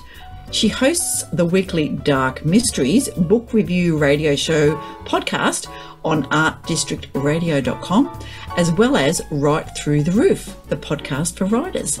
And when she's not writing, Madeleine enjoys podcasts, of course, knitting, Fortiana, and I'm going to ask Dirrarn to, if he knows what that means, indie films, kettlebells, and likes her coffee as black as midnight on a moonless night. Of course she does, because she's a Gothic horror and supernatural writer. So, yeah, that's quite a nice little bio there, Madeleine. A bit of everything, hopefully. Yeah, a little bit of everything. So, Fortiana, Dirrarn, have we got you with that one? Yes, you've got me on that one. Okay. I suspect it might come jolting back to me just before you illuminate me. But I just wanted to say I'm glad somebody else here enjoys black as night coffee, because I know I grind the beans and then probably do, 6, 7 teaspoons, maybe 8. And it gets a little bit hard to push the plunger down, which is good. Then it comes out like mud. But I don't know if you like yours that dark. But, it's good in the morning, isn't it, Madeleine? Or late at night if you've got to do one of those late night Gothic writes. Perfect, and it is a bit of a nod there to Agent Dale Cooper. So that's where that's coming from. So a bit of Twin Peaks there as well. So that's something. Yes. Yeah. Oh, gee, it's a long time since I've listened to that. That was just phenomenal when it first came out, wasn't it, Twin Peaks? It was just so new. Anyway, Fortiana is the Fortean phenomena related to the works of Charles Fort, which he described as a distinctive blend of mocking humour, penetrating insight, and calculated outrageousness. So, do you have a favourite quote or something of his that got you started on loving Fortiana? Not necessarily, but I suppose it's funny that the two things that we just talked about there was Twin Peaks and also Fortiana, which is there is a magazine that was quite influential on me, and it's still around actually, which is called Fortean Times. So Charles Fort was he kind of looked at supernatural or unusual events and kind of he took the middle ground. He wasn't a skeptic, he wasn't a believer, he just reported what he saw. And so there's this magazine, and back in the day before the internet, this was where me and my sisters used to just devour it, because it had stories about UFOs and Bigfoot and Loch Ness Monster and ghosts and all of that cool stuff. And Fortean Times, so that's where that all comes from. Excellent. That makes me think of the big hardcover book, Reader's Digest, Into the Unknown, which I think I talked about on a podcast many ago now. But used to scare the bejeebers out of me as a kid, but I loved it. And you'd open up, and just like you said, Madeleine had chapter on Bigfoot and Loch Ness, and had chapter on ghost photography and chapter on UFO and but all very serious, very in search of, that sort of late 70s feel to it. And stumbled across a hardcover edition in perfect condition not so long ago, and it sits on my coffee table, and it's still scary. There's something about those weird 70s photos, and of course you've got the PSI or ESP, and the psychiatrist or specialist has that wonderful Fu Manchu beard and glasses, and everything's just perfect, and yet there's just a creepy element to it.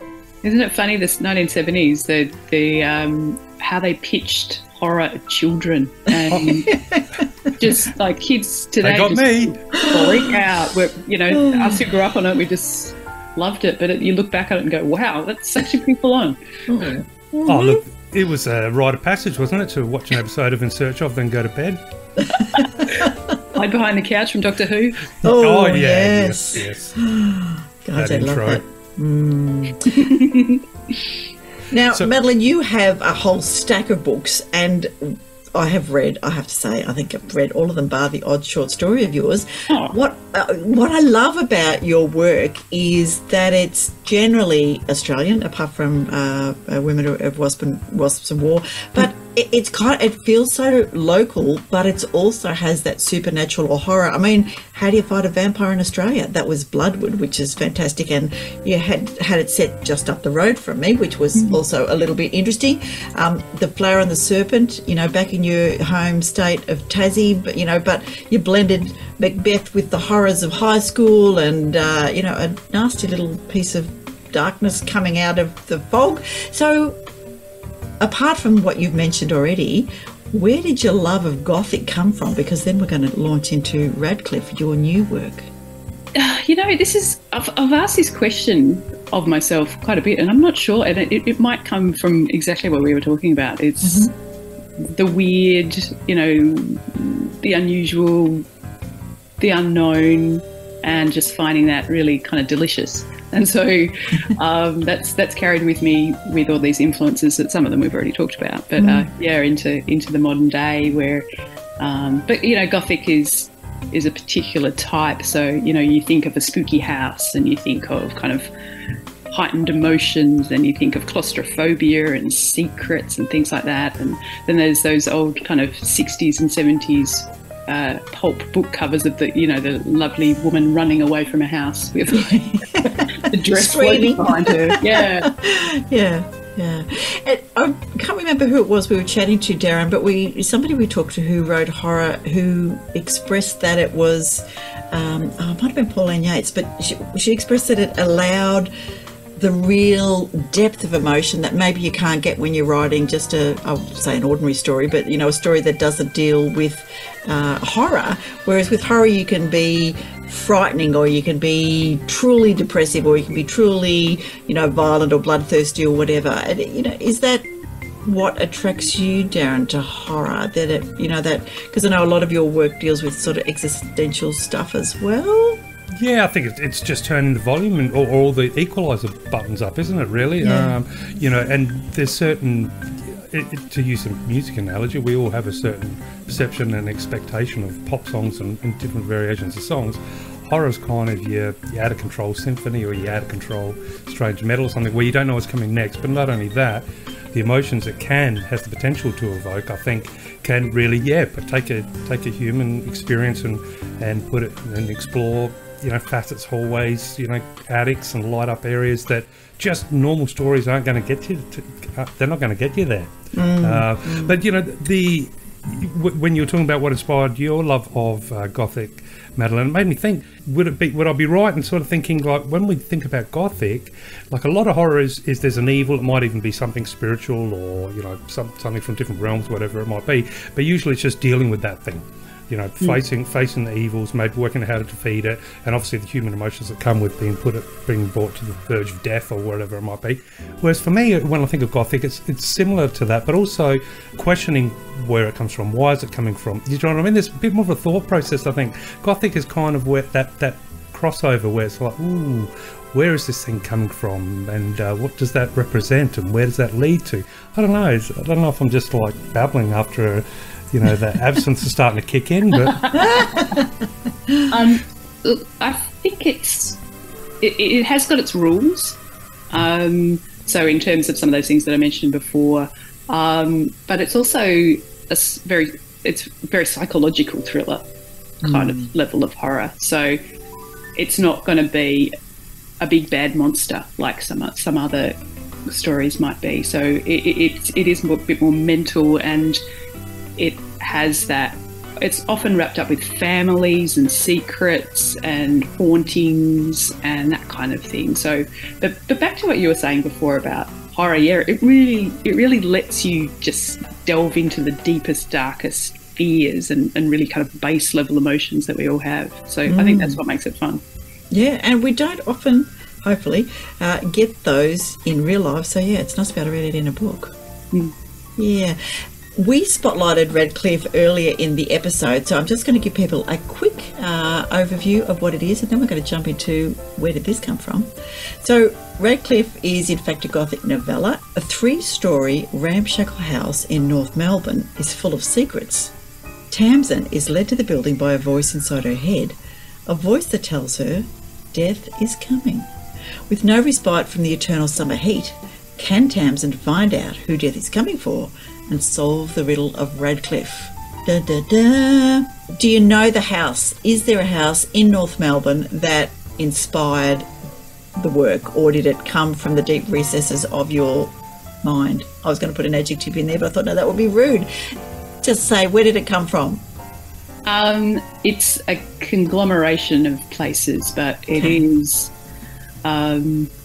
think of the time, you know, probably now all these buildings would be fancy $1 million apartments. But, you know, back in when I first moved to Melbourne in the 90s, early 2000s, there were still these ramshackle kind of houses in, you know, even Albert Park and this inner part of Melbourne, North Melbourne, West Melbourne, etc. You know, these old Victorian buildings that were cut up into flats, and they were a bit kind of tumbled down. It's a bit of a mixture of a couple of different places. Okay, that's good. In fact, having lived in one of those tumble down places in West Melbourne, a little terrace which was divided into two, and the friend who'd lived there beforehand had to come and stay with us. We were up across from the Children's, because when the owner decided to renovate, it ended up with the sewage coming up through all of the pipes, and because it was at the bottom of the hill, they figured it was like from the entire West Melbourne. So yeah, there were some pretty old, challenging places. It worked out for the best. The reno was good. Loved living in West Melbourne and North Melbourne. It was great. Lots of nurses, of course, lived around there. Yeah. So it's a house. Death is coming. It's a novella. How long have we got to enjoy? How many words in a novella? I think it's about... This one is a long novella, so it might even be, some people might even think it's a short novel. I think this is 46,000 words. I don't know how many pages it's turned out to be, 160, 200, something maybe like that. Definitely worth setting aside your lunch hour a couple of days and getting into it. I hope so. Yeah. So where is the voice, I guess, the riddle? Tamsin, where does she come from? It was one of those, you're both writers, you know how sometimes you have these little snippets that come into your head and you think, oh, that's juicy, I want to do something with that. And it might sit there for years. Because one time I think I might have even been in Hobart actually when this just came to me. It's like, imagine if you got a message in your head that said death is coming. What would you do? Yeah. And then looking for it, sometimes it's like, okay, well, you can't just write something from that. So what else do I partner that with to build it into a bigger story? But, you know, what would you do if you started to hear a voice that told you that death is coming? Yeah, I think I'd probably finally think that, yes, all those voices that have been telling me these things, at my age, it could well be coming. How long did Radcliffe rattle around in your brain before you got it on paper and out into the world? Interestingly, this was my first foray into pantsing. So usually I am a plotter, but it was my first where I just played with it. It became a chapter. I kept playing with it. It got a bit longer. I played with it a bit more, got to know the characters and went, okay, this is going somewhere. So, and I think it was in those blurry, lockdown years. So who knows how long it actually was. Yeah. How have you found the experience of working with Dead Set Press? Oh, fantastic! They've been really good, and having self-published, it's interesting to see the difference. part of being a self-published author is you can control everything and you know where everything's at. Whereas, you know, with this, someone else takes care of some of it. And, you know, that's really nice. And, yeah, the team have been fantastic and really good to work with. That's good to hear. Yeah, I know they're great supporters of speculative fiction in Australia, which is, brilliant. Okay, Dirrarn, I've been hogging the questions. What have you got? Oh, I guess one of the first things that comes to mind, Madeleine, is, you know, when you're sitting down to write a Gothic story, a novella, novel, do you sort of dim the lights? Have you got a little you know, what do we call it, a ritual that you go by, or do you just write it whenever it comes, or do you sort of moody it down and sort of turn that Victorian feeling into your writer's room? Oh, you know, I dress up as Miss Havisham, you know, like that. You know, I've got the. Well, then now I'm going to ask: was it really you that wrote it, or perhaps you were just a medium on a stormy night? Oh, aren't we all just mediums though? Sometimes when we're writing. Yeah. Oh yeah. I think look, definitely some Gothic music in there, some kind of. You know, let's get into the old Cure and things like that, but some newer kind of dark synths that you can get, dark synthesizer. In fact, one of the characters actually is a musician who makes really weird kind of industrial type music, so that helps as well. Beautiful, beautiful. And do you think there is an equivalent, like a modern Gothic? Do you think those rules that you mentioned before about Gothic can be brought through to current, like 21st century settings? Because, I mean, I have obviously a vision in my head of what Gothic is, and I guess a lot of people are probably picturing, you know, castles, building, like I said, houses and secrets and stuff like that, and the gargoyles on the front and all that sort of stuff. Can those rules translate to modern day, do you think? Well, that's what I've hoped to do. So that was part of the kind of challenge as well, was to go, okay, well, can I set it not only in a heat wave? So when you ordinarily think of a Gothic novel, it's definitely would normally winter, yeah. Yeah, it's in winter, it's on the moors or something like that. But you know, but part of it is that heightened emotion, it's claustrophobia and thinking about, and we luckily haven't had one of those Melbourne summers for a while, but you know, sometimes when we have those week-long 40-degree summers when, Dirrarn, you're in Adelaide, aren't you? So you would know this. Yes. There's heightened emotion when you go through one of those weeks. Oh, yeah. So, you know, using that as part of it. There is... What you tend to see these days for Gothic fiction is there's dual timelines. So quite often there will be a modern element, but also going back. So, you know, the house might still be there, but, you know, there's modern day characters looking for the secrets from the characters in Victorian era, let's say. So you get those dual timelines, and someone who writes this really well is an Australian author, Kate Morton. She writes a few of those that are not necessarily, mine's much more supernatural. Hers is more contemporary fiction, a little bit spooky, but she definitely writes these kind of dual timeline pieces. Nice. You said you were a fan of Twin Peaks, Dave Lynch, so did you sneak any tilt of the hats, like do any of the scenes in Radcliffe quietly mention a strange little person in the back just juggling balls for no reason by a red curtain? Not on purpose, but... they may just appear. Who knows? Who knows what is in there when you don't even realise. Madeleine, tell us a little bit about your radio show podcasts. Yeah, so I do a weekly 5-minute book review for, this is going to sound a bit strange, a French jazz internet radio station. You're right, that does sound strange. That would explain why it came up with the French accepting the French, what do you call them? I'm tongue-tied today, I've been talking for too long. You know, they accept the cookies, etc. Yeah, the GDPR thing. Interesting. This doesn't look very scary at all. They were looking for English language content, and they got in contact with me, and I've been working with them since they launched. Actually, I think it's 6 years or 7 years or something now. So I do a weekly show for them. It's only a couple of minutes, but dark mystery. So I focus on, sometimes I sneak some horror in there, but I try not to do too much horror. But crime thrillers, psychological thrillers, which I think psychological thrillers are horror, but anyway. I agree with you. I definitely think they're horror. But there's, still a stigma about horror, so Anyway, so I get a chance to, because of course my first love was reading, which has turned me into a writer. So I get to talk about, and I only talk about books I like because we don't need to hear about it. Life's too short. Why talk people you don't like? That's it. And if it's that bad, just don't put a review anywhere. Just quietly take it off any kind of list that you might have and nobody knows you've even read it. Or just stop reading it. Just stop reading. Oh, yeah, definitely. I've already done that for sure. Life is definitely too short for bad books. So, Madeleine, where is Radcliffe available? I know people should be able to get it on pre-order. Yeah, pre-order on all the ebook platforms, Amazon, Kobo, Barnes & Noble, all those kind of things, Smashwords, etc.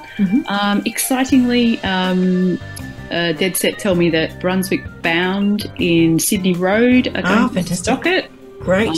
Which is very exciting, and we're hoping some other local bookshops will take it on as well. Excellent. Well, have you got any special events planned? Have you got any readings or a little mini book launch, or just celebration in general for the launch?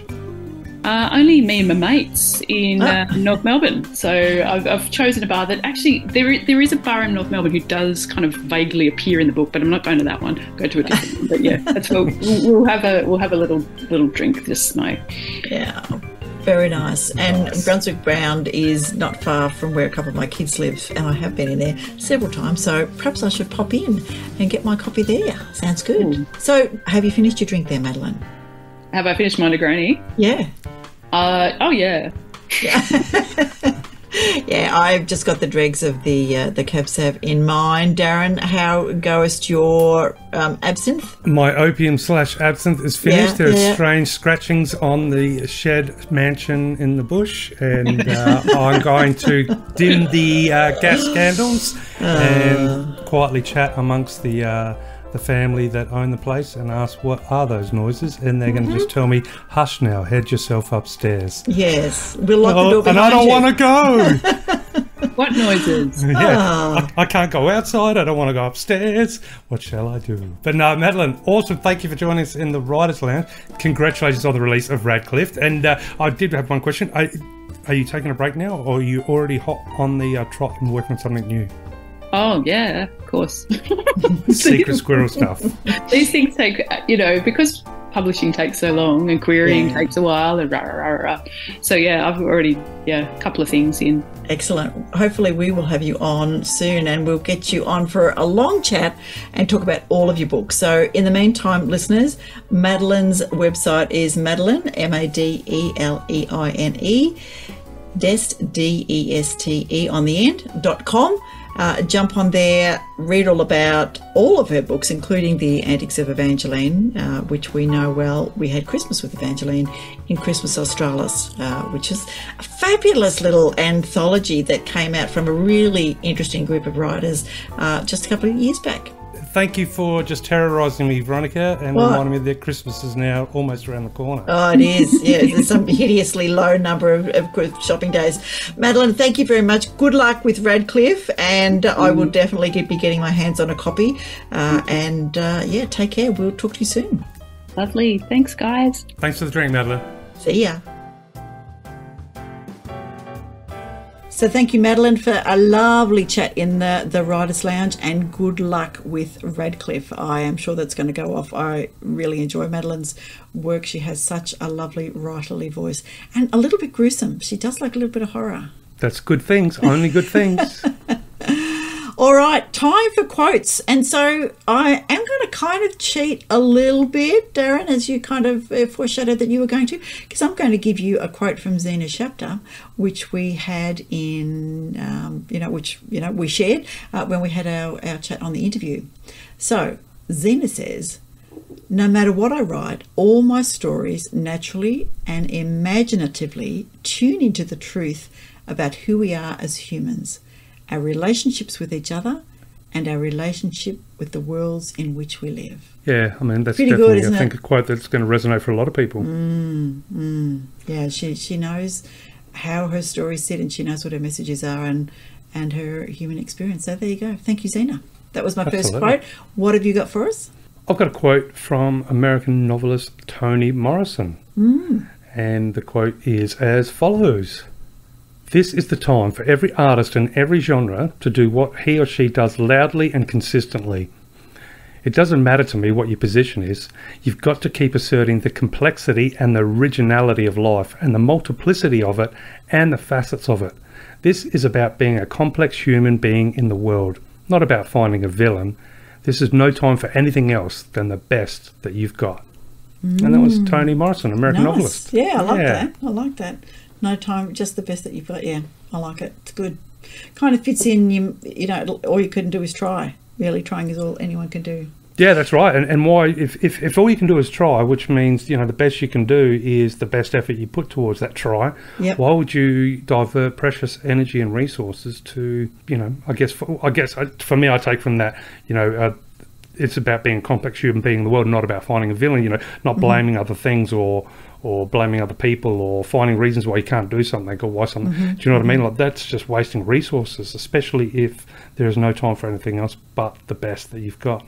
Yes. Yeah. What about yourself? All right, here we go. I've got one more quote for you, and this is by Haruki Murakami, and he is a Japanese writer. His novels, essays and short stories have been bestsellers not only in Japan but also internationally. His work has been translated into 50 languages and sold millions of copies outside Japan.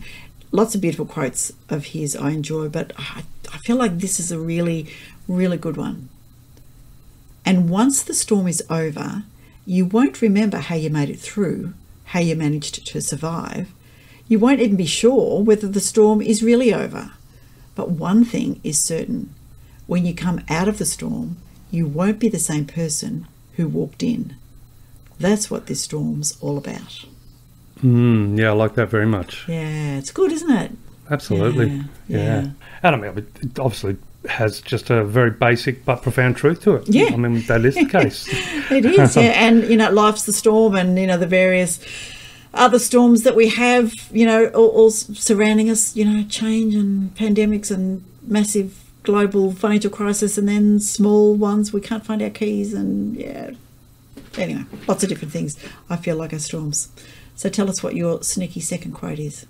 Oh, no, I didn't have one. I was just saying that your quote earlier was about how you can teach. Yeah, 95% of what we teach to someone else is what we learn. That was a quote in itself. Oh, yeah. You see, so well, see, then I did two more. I gave you one from Zena and one from... Yeah. I'm just sitting there quietly adding them to the little list. I'm going to have like a whole episode of just my quotes. No. There you go. No, all right. That's beautiful. That was a good quote. We are coming to the end. What is our byline going to be? How are we going to end up with a beautiful... While we're thinking of that, don't forget, if you love this episode, you can now not only give us some stars on your favourite platform, but if you would like to support us, you can click on the link, the little love heart at the ABL podcast page, and you can, for as little as $3 a month, support us with a little monthly donation, and we will continue to support and celebrate Aussie authors. And you can cancel any time, there's no commitment, so, you know, it's not like we're locking you in like an electricity or a Telstra phone account. No, I shouldn't say that. Telstra, we love Telstra. But you can look for us on Twitter at Australian Books, Instagram and Threads at Australian Book Lovers. We are on LinkedIn and YouTube, and you can subscribe or follow us on any of those. If you're an author, bring your books to us, Australian authors, Indigenous authors. Please bring your book to us. We'll give you a shout out, and you may in fact join the queue to jump on the podcast and have a chat like Zena did, which we just love, really. It'd be nice if we could do it full time. No, and don't forget, if you have got some short stories hiding in a drawer, or you know anybody who's worked on some short stories that want to use them to promote themselves a little bit, jump on the website, pop a short story, and remember, you include a link to all of your, whether it be your website or more of your work, whatever it might be that you'd like to share with the world. And it's a great way for people to discover a great story and then click a button and be whisked to your very special world of the internet world and learn all about you. Poetry, if you have got some poems that you'd like to present to the world, and you can absolutely go on the website, add some poems, and once again include a link, and anybody who enjoys your poem will have the ability to click on that little button to learn more about the author and discover the world that you would like to share with them. Speaking of world, we did establish that it's a pretty much a given. It is a complex world.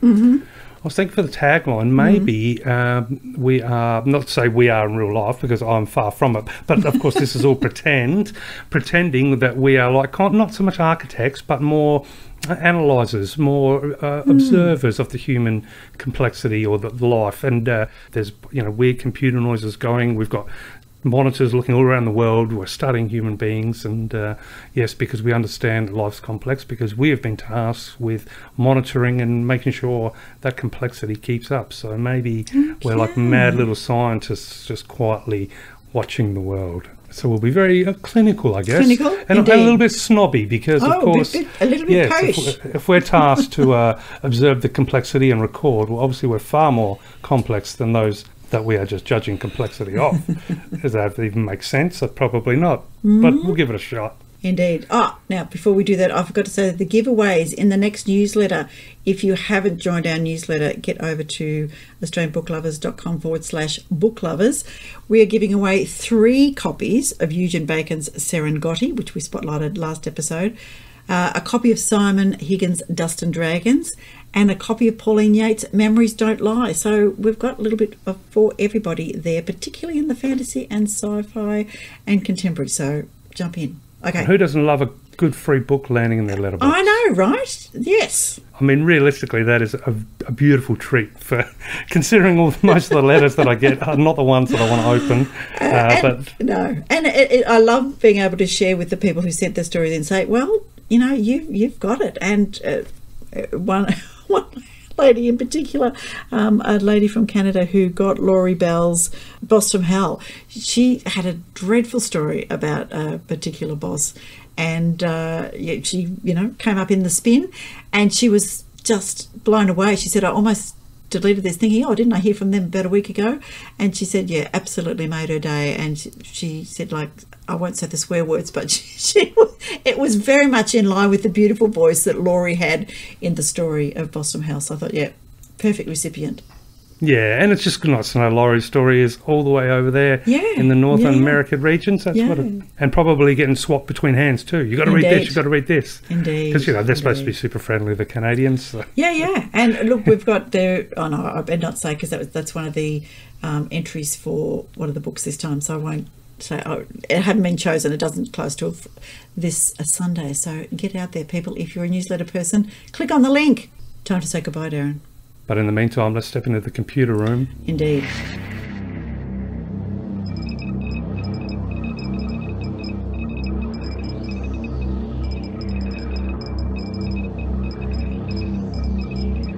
So, Dirrarn, I've been looking at these experiential things, and there's a couple of rules I'd like to have a look at.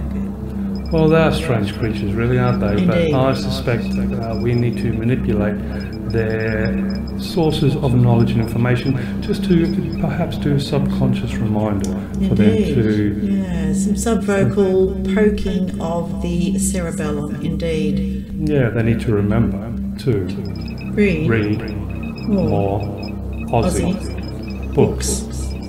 There's a particular character in this South Australia down there that we may have to eliminate, actually. He's very opposite of complex. Absolute brute of a man. All right, thanks everybody for joining us for 93, and really look forward to catching up with you all for episode 94. And in the meantime, take care. Thanks for listening to our madness. Bye for now.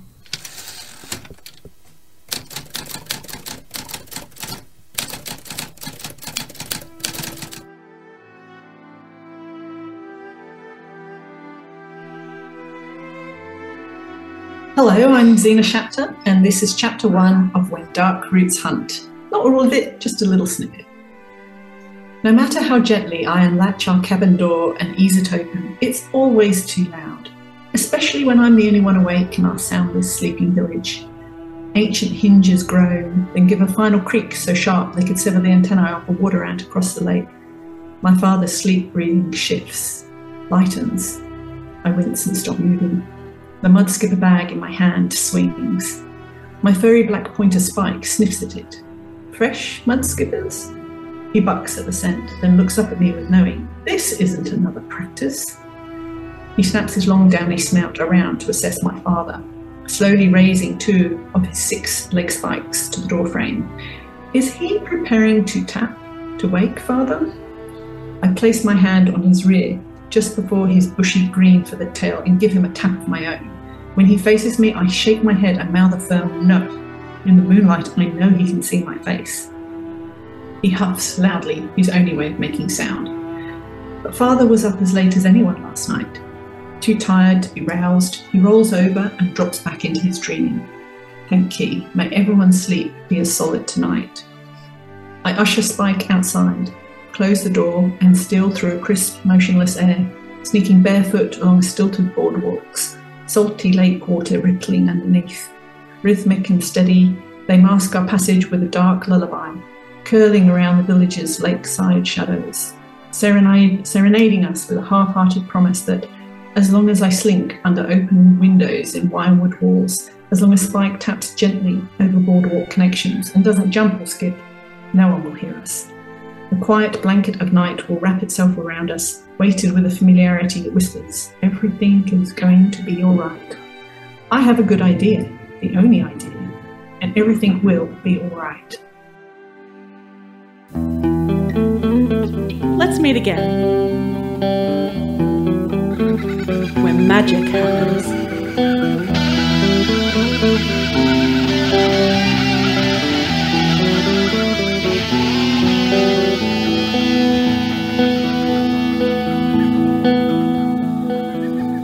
Australian Book Lovers acknowledges First Nations peoples and recognises their continuous connection to country, community and to culture. We pay our respects to elders past, present and emerging, and honour the sharing of traditional stories passed down through generations. We're committed to a safe and inclusive welcome for authors and readers of all cultures and backgrounds, including people of LGBTQIA+ communities and their families.